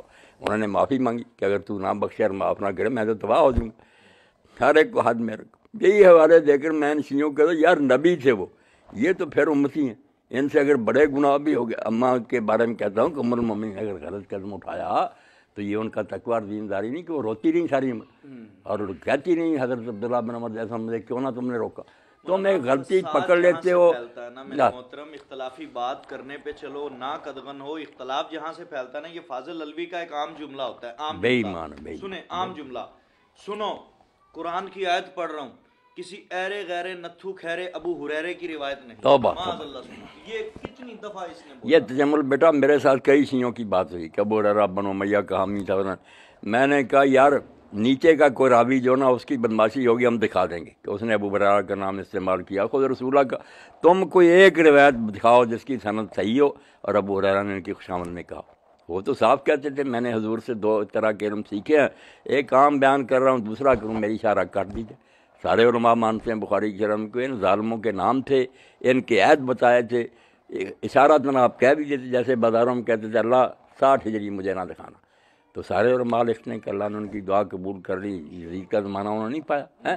میں نے کہا کوئی دکھاؤ نا کہ ابو ہریرہ ابن عمر ام المومنین کوئی گھڑی حدیث ان تک راوی صحیح ہوں جو حضور کا نام لے کر انہوں نے ان ظالموں کی حمایت کی، ایک بھی نہیں حوالہ دکھا سکتے۔ یہ جو جملے استعمال ہوتے ہیں اس پر لوگوں کے ذہنوں میں بڑے سوالات۔ آپ جو فرماتے ہیں کہ شیعہ بڑے متقی لوگ ہیں، آپ تو چلو مجھ پر آج واضح ہوا اپنے تصور کے اعتبار سے کہتے ہیں وہ فلاں علماء یا فلاں، وہ سمجھتے ہیں مولانا ان کی سپورٹ کر رہے ہیں، یہ کہتے ہیں ابو ہریرہ کون ہے جدا پیو ہی نہیں لبا۔ توبہ توبہ، یہ فاضل الوی کے لفظ ہیں، معاذ اللہ ثم معاذ اللہ۔ یہ لوٹی جو تھے نا کیا کریں، ان کو دفاع کریں، کیا دھندا تھا ان کا، بس یہی فعل ہے قوم میں۔ لوگوں کے سامنے اپنا موقف تو مولانا دینا، موقف تو آپ پورا مواد لیں۔ اب بیٹا آپ دیکھیں گے سب چیزیں صاف ہو چکی ہیں، آپ نے آدھا سنا، یہ ہر چیز میں نے کلیئر کر دی، مجھ پر کوئی الزام نہیں لگا سکتا۔ ویسے بدنیت لوگوں کو کیا کریں، جب امام علی رضا کے سامنے کچھ حدیثیں بیان کی نا شیعوں نے،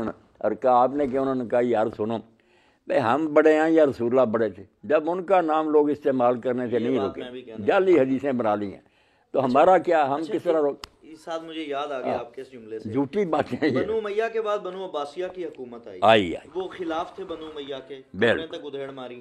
اس بات کا کتنا ایک شائبہ ہے، کسی انگریز کا جملہ ہے، وہ یہاں پہ فٹ نہیں آتا لیکن صرف حوالے کے لیے، کہ وہ کہتا ہے کہ یہ تاریخ جو ہے نا یہ ہمیشہ فاتحین کے ہاتھوں سے لکھی جاتی ہے، یہ کلمیے کی طرح یہ تحمل، آپ تو پڑھے لکھے آدمی ہیں، اتنا بڑا جھوٹ ہے ہمارے بزرگوں کے بارے میں کہ ہماری تاریخ کی کتابیں بھی انہوں نے لکھی ہیں، جو ہمارے حدیث اور تفسیر کے امام ہیں، ابن کثیر جیسے ان کو ہم مانتے ہیں، اور وہ بڑے محتاط ہیں، بچ کر لکھتے ہیں، انہوں نے دیانتداری سے سب کچھ لکھا۔ بنو عباسیہ کی طرف سے کتنا بنو عباس ہے کہ میرے نہیں، معاویہ کے بارے میں آپ کتاب نکال کر دیکھیں نا کوئی تاریخ، جتنا بنو عباس کو انہوں نے برباد کیا نا، ان کے ظلم کے نے بنو امیہ کا نام و نشان بھی نہیں ہوا، کوئی رعایت نہیں کی، سب جو پڑھتے نہیں جھوٹ بولتے ہیں۔ بنو عباس میں سے ایک آدھ آدمی ہے جس کی تعریف کریں گے کہ وہ دیندار سب، باقی سب وہ کہتے ہیں۔ میرا سوال یہ ہے کہ بنو عباس کی حکومت آ جانے کے بعد کتنا کس بات کا شائبہ موجود ہے کہ امیر معاویہ کی کردار کشی کے لیے باتیں بنا لی گئی کہ ظالم تھے، یہ ہوتا نا تجمل صرف تاریخ پر ہی، تو شاید ہم کہتے تاریخ پر کو اثر ہو گیا حکمرانوں کا۔ حدیث کی کتاب میں جہاں بالکل نہ پوسٹ مارٹم وغیرہ راوی کا کہ یہ کس حکومت کا آدمی، اگر ملازم ہے نا، یہ عمل سلطان بھی جرم ہے کہ یہ تو حکومت کا ملازم تھا، اس کی روایتیں قابل اعتبار، اس کو بے اعتبار نہ کریں، حدیث کو پرکھ کر، اور وہ جانتے ہیں کہ صحابی پر اعتراض آ رہا، بڑی چھان بین کے بعد جب بس ہوگا کہ واقعی یہ کام غلط ہوئے ہیں، کیا کریں؟ وہ یہ حدیث درست ہے، وہ السلطان ذل اللہ، کیا نہیں یہ بھی کوئی نہیں صحیح، یہ بھی کوئی نہیں کہ سلطان ذل اللہ اور اس کی توہین، وہ میں پڑھتے ہیں نا یہی باتیں، یہ ضعیف روایات ہے، ضعیف ہی ہے۔ کیمرہ بند کرے، کچھ چیزیں میں مولانا کو دکھانا چاہتا ہوں جس پہ میں چاہتا ہوں کہ آپ ایک خطبہ دیں۔ خطبہ میرا جو نا اگر نہ ہوگا نا اس سے پہلے تو دے دیں گے، اگر پہلے ہیں تو وہ لے لیں آپ، جی ٹھیک، ہر چیز واضح کر دوں۔ شیخین کا دور جو نا رضی اللہ عنہ، یہ ہے خلافت محفوظہ۔ شاہ اسماعیل رحمۃ اللہ علیہ نے منصب امامت میں یہ اصطلاح استعمال کی ہے کہ بالکل ٹھیک طریقے سے دو خلافتیں جو ہیں یہ مفتونہ ہیں، خلیفے بالکل راشد تھے، ان میں کوئی خرابی نہیں تھی، مگر ان کا دور ایسا تھا جیسے حضرت علی نے خود وضاحت کی، لوگوں نے کہا دو کا زمانہ اچھا گزر گیا، آپ دونوں کے میں نے فتنے ہی فتنے، انہوں نے کہا یار ابو بکر عمر کو ہم جیسے ملے تھے رعیت، ہمارے پلے تم پڑے ہو، رعیت بدل گئی، اس لیے حکمران کیا کرے، حکمران نیک ہیں مگر نئی نسل جو تھی ان میں بہت خرابیاں آ گئی، فتوحات ہوئی، مال و دولت آ گیا، بدل گیا۔ آخر اللہ کے رسول علیہ السلام نے جب ایک نماز پڑھائی تو محلوں کے لوگ بھی مسجدیں چھوڑ کر مسجد نبی میں آئے، زیادہ تعداد آپ نے دیکھی تو آپ نے کہا میں سمجھتا ہوں تم اس لیے آئے ہو، تمہیں پتہ چلا کہ ابو بیدانہ بحرین سے مال لائے غنیمت کا اور فے کا، تو مجھے تمہارے فقر کا کوئی اندیشہ نہیں، جس غریبی میں تم اس وقت ہو نا اس سے مجھے کوئی ڈر نہیں، مگر جب فتوحات ہوں گی اور مال آئے گا تو مجھے ڈر ہے کہ جس طرح دوسری امتیں ٹوٹ پڑیں یہ بھی لالچ میں پڑ جائیں گے۔ واقعی وہی ہوا، حضور علیہ السلام مدینہ میں پہاڑ پر کھڑے ہوئے، صحیح بخاری میں آپ نے فرمایا میں تمہارے گھروں میں فتنے اس طرح گرتے دیکھ رہا ہوں جیسے بارش کے قطرے، وہ سب مانتے ہیں کہ حضرت عثمان اور علی کے، اور بعد میں جو ہوا پھر سارے وہ فتنے آ گئے، خلیفے ٹھیک تھے مگر لوگ نہ رہے، وہ معیار گر گیا، پھر مفتونہ کہتے ہیں کہ فتنوں کا دور آ گیا۔ اور پھر پانچویں جو ہے کہ حضرت حسن کی دستبرداری، وہاں تو سب لکھتے ہیں نا کہ خلافت راشدہ کا دور ختم ہو گیا، اب ملک عزت بادشاہ شروع ہوگی۔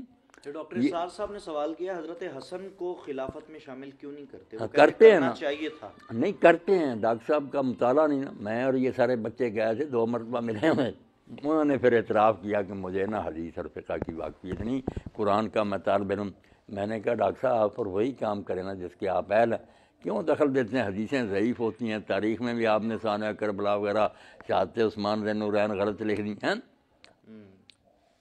تو وہ بالکل ہاں 6 ماہ جو ہے نا آپ کو دکھائیں گے، ابن تیمیہ جیسے لوگ بھی مانتے ہیں کہ وہ 6 مہینے شامل کریں تو پھر 30 سال پورے ہوتے ہیں۔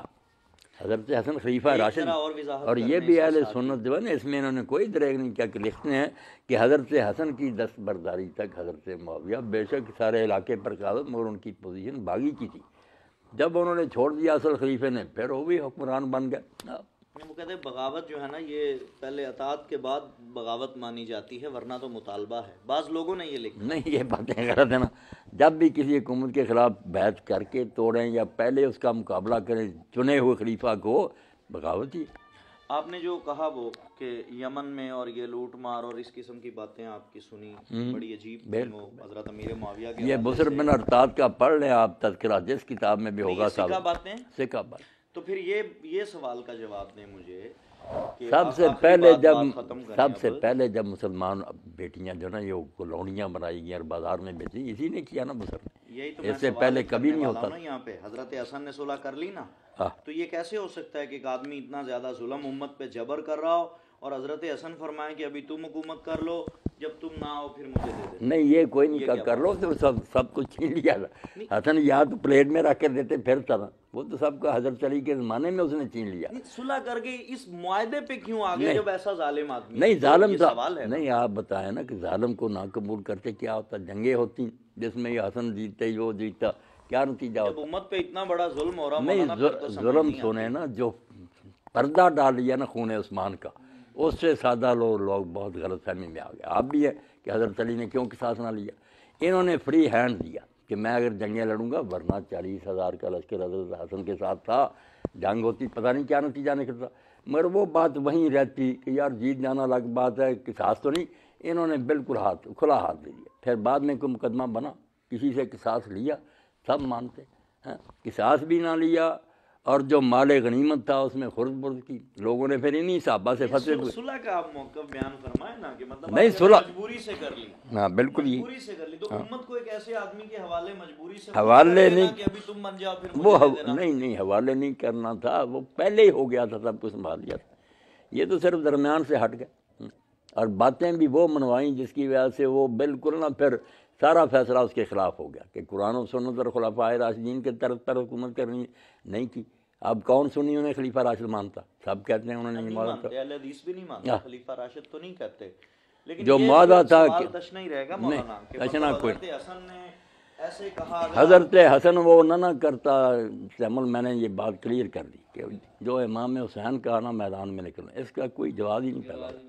یہ ننگا کیا انہیں، پھر امت نے دیکھ لیا کہ واقعی یار اٹھنا ہی تھا. جب نماز کے اوقات بدل دیے گئے، حج تمتع پر مارنا شروع کیا، قرآن کے خلاف زکوٰۃ لوٹنی شروع کی. انہی صحابہ سے پھر لوگ جا کر پوچھتے تھے جو اس کے زمانے مرے کہ یہ اپنے کپڑوں اور خوشبوؤں پر ضائع کر رہا زکوٰۃ، کتوں کے پٹے بناتے ہیں، ہم دیں ان کو. انہوں نے کہا حضور نے کہا تھا دے دینا، ظالم خود جواب دے. وہاں مسئلے پیدا ہو گئے بیٹا کہ ظالم حاکم سے وظیفہ لینا جائز ہے کہ یہ بھی معاویہ کے دور کا حوالہ ہے. وہاں پھر علماء لکھتے ہیں کہ صحابہ نے چونکہ اس سے لی ہے، اس لیے جواز السلاطین حکومت ظالم بھی یاد ہے، آدمی کا حق بنتا. حضرت حسین رضی اللہ تعالیٰ عنہ نے بھی لیا نا، لینا ہی تھا. اور امام حسن بصری نے مثال دی کہ میری پگڑی چور لے جائے اور واپس کرے، میں نانوں کی عقل مندی. جتنا ان سے چھینا جا سکتا تھا چھیننا چاہیے تاکہ عوام کو نا وہ بتایا جاتا. یہ احسان نہیں تھا. سیدھی سی بات ہے کہ اگر ان کا حق تھا تو کوئی احسان نہیں تھا. اگر غلط دیتا تھا تو یہ بھی ایک فرض جو ہے کہ ان کا حق نہیں تھا، یہ کیوں وظیفہ دیتا. لینے والے تو بعد میں مجرم بنیں گے نا، یہ کیوں رشوتیں دیتا تھا. نہیں بتائے نا. یہ سوال سب بڑے بڑے اماموں نے اٹھائے ہیں کہ اگر ان کا حق نہیں تھا، یہ دے رہا تھا خوش کریں تو یہ مجرم ہے. بیت المال میں کیوں نجائز تصرف کرتا تھا؟ اگر حق تھا ان کا اہل بیت کا یا ان کے ساتھیوں کا تو پھر لیتے تھے، کیا اس میں حرج؟ پھر وہ دیتا تو تھا نا جی. یہ تو ہے، یہ جواز الصلاۃ. کیوں شفیق بیٹا میں نے نہیں، میں تجمل صاحب اس خطبے میں ابھی ختم ہو گیا یہی سمجھایا کہ نمازیں جو پیچھے پڑھی اتنے ظالموں کے، اس کے پھر آ گیا کہ ائمہ جور کے پیچھے نماز پڑھنا، یہ چیپٹر بنا. ظالموں سے وظیفے لینا جواز السلاطین بنا. بے ایمان حاکم ہے مگر اس کے زیر سرکردگی جہاد کرنا بر اور فا. یہ بیٹا جہاد کے یہ حدیث اور فقہ میں دفتر بنے. باتیں رک رک کے آتی ہیں آپ کی گفتگو سے. بعد میں تو پھر لوگ شامل ہو گئے تھے نا، سارے شامل ہو کے بھی اور نہیں شامل ہو بیت کے بھی اور شامل ہو نہیں، انہوں نے جہاد کی ہے. نہیں آپ کیوں نہیں ساتھ کہتے کہ وہ کہتے تھے کہ یہ فاجر ہی ہیں مگر جہاد اپنی جانے کی. تو قشم ابن عباس جیسے لوگ رضی اللہ تعالیٰ عنہ شامل ہو گئے. پھر کیا رہا، سمرقند گئے نا. بھائی میں بھی گیا، یہ حضرت حسن اور حسین بھی گئے تو جانا چاہیے تھا. وہ اسلام کا غلبہ ہو رہا تھا، یہ ظالم تھے پڑے ظالم نے. الجہاد مازن مال بر والفاجر، یہ باب باندھا امام بخاری نے کہ جہاد جاری رہے گا چاہے حکمران نیک ہو یا بدکار. یہ تو شکر ہے ان کے آنے سے یہ مسئلے طے ہو گئے کہ قاضی بھی اگر سمجھتا نا کہ میں عہدہ لے لوں تو انصاف کر سکوں، وہ لے لے، ورنہ وہ کیا ظالم حاکم دے رہا میں نے، پھر ظلم ہوتے رہیں گے. یہ تقلد القضاء کا مسئلہ، یہ تو آپ فقہ کے چیپٹر پڑھے، شکر ہے علماء نے اس سے نا آپ تو قریب نہیں پڑھے بھی دلائل سے ہم آ جائے. نماز جہاد اس پہ مطلب پورا باب لکھا مولانا نافع نے کہ سارے اہل بیت حضرت عباس کے بیٹے امیر معاویہ کے اب ساتھ مل تجمل گئے. آپ تو کتاب نہیں لائے، سمرقند پہ. اگر وہ رحماء بینام لاتے نا. نافع صاحب کا ذہن جو ہے نا اتنا مختار ہے، یہ بھی نہیں سوچا. دلیلیں دیتے ہیں کہ یہ جو کہتے ہیں نا کہ حضرت سیدہ فاطمہ فوت ہوئی، چلی نے جنازہ پڑھا، تو کہتا نہیں، اہل بیت خود مانتے تھے حاکم وقت کو پڑھنا چاہیے، یہ اس لیے ہو ہی نہیں سکتا کہ ابو بکر وہاں انہوں نے نہ بلایا، صحیح حدیثوں کے خلاف. مگر آگے جو حوالے دی تو علامہ فاروقی کہتے تھے جلاء العیون میں بھی ہے. نہیں دیکھیں نا جلاء العیون میں کیا نا، جو حوالے دی اپنے خلاف کہ جب حضرت حسن فوت ہوئے تو مدینہ کا جو گورنر تھا نا اس کے پیچھے حضرت حسین نے دھکا دیا اور اس کو کہا چلو پڑھا جنازہ ساتھ کا، اگر سنت نہ ہوتی تو میں تجھے کبھی آگے نہ کرتا. دیکھو نا یہ خود خلاف جاری کہ سنت کی وجہ سے مجبور ہوں کہ تو جنازہ پڑھا لے، ورنہ میں تجھے ظالم اور فاسق سمجھا. تم تو ثابت کرنا چاہتے کہ وہ انہیں نیک سمجھتے تھے، وہ مسئلے کی وجہ سے مجبور ہے، ورنہ خود کہا کہ کبھی بھی نہ تجھے آگے ہونے دیتا. ہم جانتے ہیں کہ تم کیسے. بعد میں عثمان بن عثمان کا لکھا کہ جب حضرت محمد بن حنفیہ فوت ہوئے تو وہاں بھی پھر ان کے بیٹے نے کہا اس کو، حضرت عثمان کے بیٹے کو، پڑھا، حالانکہ ہم تمہیں اس لائق نہیں سمجھے. روایت کا آدھا ایسے لیتے ہیں کہ جنازہ پڑھایا، وہ تو میں نے آپ کو سب بتا دیا کہ جنازے، وظیفے، جہاد، یہ سب ظالم حاکموں کے تحت آئے ہیں کہ ظالم حاکم ہوں گے مگر تم یہ کام بند نہ کرنا، سسٹم چلتا رہے. نیک نہیں ثابت کیا، جو ثابت کرنا چاہتے ہیں محبت تھی یا نیک تھا وہ نہیں نہ ثابت ہوتا، اس میں ہی آتا کہ ہم تمہیں سمجھتے ہیں کہ تم ایسے ہو. آدھا ٹکڑا لکھتے ہیں، سوچتے نہیں. ہمیں انکار نہیں کہ اہل بیت کے شیعوں کے پاس بیٹا ایسے دلائل ہیں، وہ کیوں کہتے ہیں نماز نہیں پڑھتے؟ ان میں ہے فرادہ کی نیت کہ میں پھنس گیا، ظالم حاکم ہے.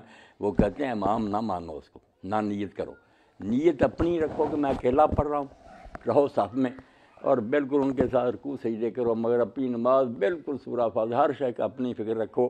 لوگ سمجھیں کہ یہ پیچھے پڑھ رہا ہے، پڑھنی نہیں. اسی ہم اس کے ساتھ پڑھیں اگر دل سے مان کر، ہمارا تو ایمان گیا. ہم یہی سمجھیں گے کہ اس کی امامت کوئی نہیں، نام اس کو امام مانتے، مگر اتحاد کی خاطر رہیں گے ساتھ ساتھ. یہ باپ باندھے ان، اس لیے جو ان کے عالم وہ کہتے ہیں حضرت علی نے پڑھی ہے پیچھے، تو پھر کیا ہوا؟ ہمارے مسئلے دیکھو، ان کو امام نہیں مانتے.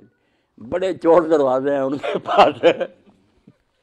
نافع صاحب نے کیا کرنا، دیکھی میں نے ساری کتابیں، اس میں انہوں نے روایات پیش کی ہیں امیر معاویہ رضی اللہ تعالیٰ سے متعلق، ایسے لوگ جن کی حدیثیں سب نے ٹھکرائیں گے یہ ضعیف لوگ ہیں. آپ تو فرمائیں آپ دیکھیں تجمل یہ ساتھ نہیں لایا. حسین میں بتاؤں آپ کو کہ حق نواز جنگوی صاحب اللہ ان پر رحمت، ان کا ایک نا خطاب تھا کسی دینی مدرسے میں سند تقسیم کرنے کے موقع. کہنے لگے آج میں ایک ایسی بات بتاؤں گا کہ شیعت کی موت ہو جائے. وہ مجھے نا جب میں گلگشت میں تھا ایک اہل حدیث نے لا کر دی. کہنے لگا یہ دیکھو سب سے بڑا دشمن ہے صحابہ کا مجلسی، اس کی کتاب ہے بحر الانوار، شیعوں کا دوسرا امام ہے حضرت حسن. وہ کہہ رہا ہے جب پوچھا حضرت معاویہ کے بارے میں، انہوں نے کہا یہ میرا امام ہے، میں نے اس کی بیعت کر لی ہے، تم بھی کرو. یہ عبارت بیٹا پڑھی کہ امام کا حضرت حسن نے. میں نے کیا بڑی بات ہے. اب بحر الانوار پڑھی تھی میں نے، وہ آ کر دیکھی تو حیران رہ گیا کہ یا تو حق نواز صاحب کو سمجھ نہیں آئی یا بددیانتی کی انتہا.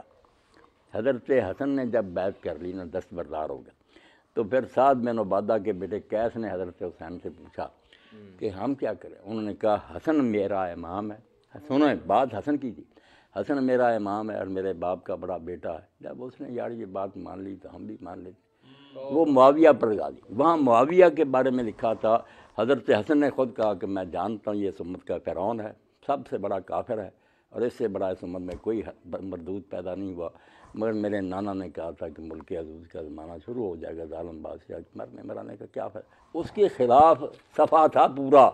یہ حسن کے بارے میں تھا کہ وہ میرا امام ہے. اتنا دھوکہ. اس لیے نافع صاحب بھی یہی کام کرتے. میں نے وہ سارے پڑھے کچھ. اب حدیث ثقلین کو ضعیف کرتے پھرتے، ساری امت مانتی ہے کہ یہ حدیث بالکل پکی ہے کہ آپ نے بنایا. میں اپنے پاس قرآن اور اہل بیت چھوڑ رہا ہوں، کوئی منکر نہیں اس کا سنی ہمیں. یہ تو میں نے بھی نافذ صاحب کی کتاب میں پڑھا کہ وہ کہتے ہیں کہ حضرت حسین اور قیس بن عبادہ انہوں نے بیعت کی حضرت امیر معاویہ نہیں بیعت تو کرنی تھی، وہ تو سمبل ہے نا کہ پھر لوگوں کو جب حکومت ماننی ہوتی تو علامت تھی کہ ہاتھ میں ہاتھ دے دو، مطلب تھا کہ دل سے راضی ہو کر، اس کا کون ثبوت دے گا؟ وہ تو جب حضور نے کہہ دیا، ورنہ یزید کی بھی بیعت کی ہے نا، عبداللہ بن عمر نے کی، ان کے سارے خاندان نے، صحیح بخاری میں، مگر ساتھ ہی لعنت کرتے تھے کہ یہ ظالم تھے۔ ثابت تو یہ بیٹا تحمل کرنا پڑے گا کہ انہوں نے کچھ تعریف کی ہے کہ یہ اچھا حکمران ہے، حکومت دستبردار کرے کہ اللہ چلو بن گیا ہم مانتے ہیں کہ تو اس وقت حکمران۔ یہ بیعت وہ نہیں جو ایک راشد خلیفہ کی ہوتی، وہ ہوتی دل سے، یہ ظاہری علامت ہے، اندر سے لعنت کر رہے ہیں۔ بہرحال آپ سے آخری گزارش یہی ہے، آج کی بڑی علمی نشست رہی، بڑے فائدے پائے ہیں کہ آپ صحابہ کرام پہ تاریخ ضرور بیان کریں، ضرور بیان کریں، اتنی بیان کرتا ہوں تاریخ، محتاط الفاظ جب بیان آتا نا یہ اس پر لوگوں نہیں کی دلداری ہوتی ہے۔ تجمل بیان جب آتا موقع تعریف کا، وہاں تعریفیں ہوتی ہیں ان کے کارنامے، جہاں یہ غلط کام ہوا، اور غلط بھی ایسا کہ خود حضور نے فیصلے کی۔ اب حضرت علی ان کے زمانے کی جو تینوں جنگیں، ہم اس پر کیا تبصرے کریں گے؟ اور مرخوں کو کیا حق ہے؟ وہ تو حضور نے حدیث الحواب بیان کر دی، حضرت عائشہ کی جنگ کے بارے میں کتے بھونکیں گے۔ علامہ البانی صاحب پورا عنوان رکھ کر ساری جمع کر دے اور کہا سنی کیوں کہتے ہیں کہ ایسا نہیں ہوا؟ یار ہم شیعہ ہیں کہ معصوم مانیں؟ ہم مانتے ہیں، عورت کی عام ممتی سی غلطی ہو گئی، شکر ہے کہ وہ مان گئی۔ اور جو حدیث عمار ہے کہ عمار کو باغی گروہ قتل کرے گا یہ جنت کی طرف، وہ بھی حضور نے فیصلہ کیا۔ سارے علماء اہل سنت کہتے ہیں کہ عمار کے قتل کے بعد تو یار کلیئر ہو گیا، کلیئر اس کا گروہ حق پر ہے، معاویہ اس کا گروہ باطل پر۔ باطل کے لفظ لکھیں، اور بعد میں تیسری جنگ نہروان ہے، وہ بھی حضور نے کہا وہ خارجی اسلام سے نکل جائیں گے، جو حق پر گروہ ہوگا وہ ان کو قتل کرے گا۔ تینوں جنگوں کے بارے میں بچہ سارے اہل سنت مانتے کہ حضور کی پیشگوئیوں کے مطابق ان سب جنگوں میں حق علی کے ساتھ تھا، باقی سب سے اجتہادی ہوئے، اجتہادی ہے یا جان بوجھ کر وہ بعد کی باتیں ہے حق ہی کے پاس۔ دو گزارشات، ہاں بالکل ادب کر دیں، باقی لعنت والی بات پھیلا دیں کہ جو یہ لکھتا ہے اس پر لعنت ہے، ہم نہیں لعنت کرتے کسی اور دوسرا شیعہ حضرات جو یہ زبان استعمال کرتے ہیں ان پر بھی لعنت کہ یہ جی ان تینوں نے مل کر کسی کو چاقو مارا ہو تو توبہ بتاؤ، توبہ، بین کو مارنے سے تو بندہ بہادر نہیں بن جاتا، کئی مرتبہ یہ ہیں الفاظ نہیں یہ آگ لگاتے ہیں۔ تجمل بھائی کئی مرتبہ لوگوں نے پوچھا، میں نے کہا میرے لشکر بن کر گئے، حضرت ابو بکر عمر خود رسول اللہ نے دستوں کے امیر بنا کر انہیں بھیجا، علیحدہ باب ہیں ان۔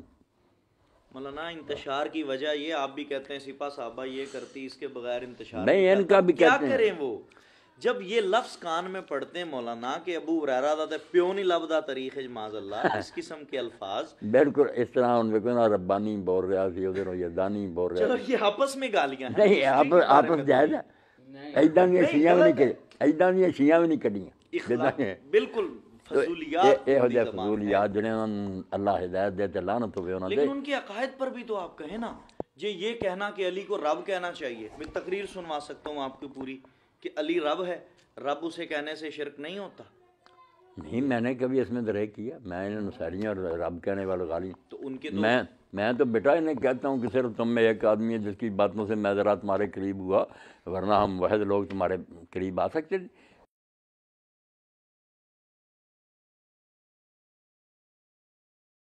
سب سے اجتہادی ہوئے، یہ تو مانتے اجتہادی ہے یا جان بوجھ کر وہ بعد کی باتیں ہے حق ہی کے پاس۔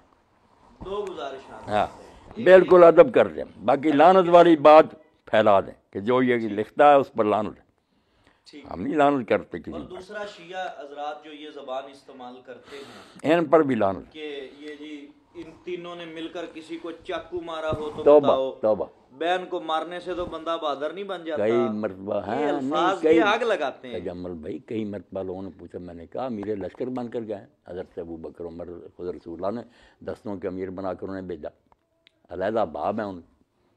مولانا انتشار کی وجہ یہ آپ بھی کہتے ہیں سپاہ صحابہ یہ کرتی، اس کے بغیر انتشار نہیں ان کا بھی کیا کہتے ہیں، کریں؟ وہ جب یہ لفظ کان میں پڑھتے ہیں مولانا کہ ابو ہریرہ دا تے پیو نہیں لبدا طریق معاذ اللہ، اس قسم کے الفاظ بالکل اس طرح ان کو نا ربانی بول رہا سی ادھر یزدانی بول رہا چلو یہ آپس میں گالیاں ہیں، نہیں آپس جائز ہے، ایداں دیاں شیعہ بھی نہیں کری، ایداں دیاں شیعہ بھی نہیں کڈیاں، بالکل فضولیات، یہ ہو جائے فضولیات جنہیں اللہ ہدایت دے تے لعنت ہوئے انہوں لیکن ان کے عقائد پر بھی تو آپ کہیں نا، یہ کہنا کہ علی کو رب کہنا چاہیے، میں تقریر سنوا سکتا ہوں آپ کی پوری کہ علی رب ہے، رب اسے کہنے سے شرک نہیں ہوتا۔ نہیں میں نے کبھی اس میں درے کیا، میں انہیں نصیریاں اور رب کہنے والے غالی تو ان کے میں تو بیٹا انہیں کہتا ہوں کہ صرف تم میں ایک آدمی ہے جس کی باتوں سے میں ذرا تمہارے قریب ہوا، ورنہ ہم واحد لوگ تمہارے قریب آ سکتے تھے۔ وہ مولوی محمد حسین ہے کہ اس نے اصول الشریعہ لکھی، شیعہ کے عقائد میں ہمیں ٹھنڈ پڑ گئی کہ کوئی سنی بریلوی دیوبندی اہل حدیث بھی توحید پر وہ نہیں لکھ سکا جو اس نے لکھا۔ علم غیب پر حاضر ناظر مدیں مانگنے نیازیں۔ میں نے آج تک مولانا بات کاٹ رہا ہوں، معافی چاہتا ہوں، جس شیعہ کو سنا ہے نا علی کو نہ مانے تو 1,24,000 نبی بن ہی نہیں سکتے۔ مولا علی فرماتے آدم کی مٹی کو میں نے 40 دن گوندا۔ نہیں یہ نہیں وہ نام بھی ذاکرین ہمارے بریلوی حضور کے بارے میں کیا کہ نور تھا، یہ تھا، فلاں تھا، یہ جاہلوں کی باتیں ہوتی۔ وہ اصول الشریعہ فی عقائد شیعہ پڑھو کہ حاضر ناظر مدیں مانگنا، مشکل کشا، نیازیں، علم غیب، اس پر تمل بیٹا اتنے دلائل دیے نا اس نے۔ اور جو کہتے ہیں علم غیب نبیوں کو، جیسے بریلوی، ان کے جواب بچہ ایسے جواب نہیں کو دے سکتا ایسے۔ اب اس کے سر کا انعام انہوں نے 3 لاکھ مقرر کیا شیعوں نے، کتنی مرتبہ فائرنگ ہوئی اس کے جلسے پر۔ اور اصلاح و رسوم جو اس نے لکھی ہے پیدائش سے لے کر موت تک جو شیعوں میں بدعتیں ہیں، وہ ایسے مرموزہ جیسے کوئی کٹڑ وہابی لکھ رہا کہ یہ باتیں شیعہ مذہب میں ہیں۔ مولانا محمد حسین ڈھکو، سلطان المدارس ہے نا وہاں سرگودا میں باہر، وہ شیعت جو ہے نا کہ امام ہے اور وہ اپنی جگہ پر امامت کا کہ، مگر یہ توحید اور بدعت کی مخالفت، اس میں وہ ہمارے ساتھ ہیں۔ جزاکم اللہ خیر جی، بڑی خوشی ہوئی، آپ نے گھر دیکھ لیا، جب بھی چاہیں آئے، آپ کے لیے دروازے کھلے ہیں، خوشی ہوگی۔ میرے ساتھیوں کے اعتراض جو لائیں کلیئر کریں ان کو کہ یہ باتیں نہیں۔ ضروری تھا نا، میرے پاس 2 علماء بیٹھے تھے 2 دن پہلے، نہیں مولانا اسحاق بوشی یا نواز جی اور امیر معاویہ کے بارے میں بڑی آپ سنیں نا، جو لڑکے شیعت سے متاثر تھے یا شیعہ ہی تھے، ڈاکٹر بشیر جیسے PhD، باپ ان کا شیعہ عالم تھا، وہ کہتے ہیں اگر آپ نہ ملتے تو ہم جو شیعہ تھے یا نہیں تھے وہ بھی ہو جاتے۔ آپ نے ہمیں بچایا۔ میں کہتا ہوں یہ چھوٹی باتوں کو چھوڑو یار، جو بنیادی عقیدہ نے امامت، اس پر بات کرو کہ یہ دین میں اس کی کوئی بنیاد نہیں، یہ جعلی، اس سے سارا فساد پڑا۔ جب امامت مان لی تو صحابہ کو کافر کہنا پڑا کہ انہوں نے کیوں نس کی مخالفت کی۔ بھائی نس کہیں ہے بھی کوئی حضور نے اعلان نہیں کیا۔ من کن تو مولا پر نہیں خطبے دیے کہ وہ سیاق کیا تھا، کس پس منظر میں حضور نے کہا اور مراد کیا تھی، سارا آپ ڈھونڈیں گے اور ان علماء کو بھی کہیں گے اللہ کے لیے آپ ذرا دل نا بیدار کر کے اور کھول کر آنکھیں ذرا سنیں پڑھیں، پتہ چلے گا۔ مصیبت یہ ہے بات تو کوئی نہیں۔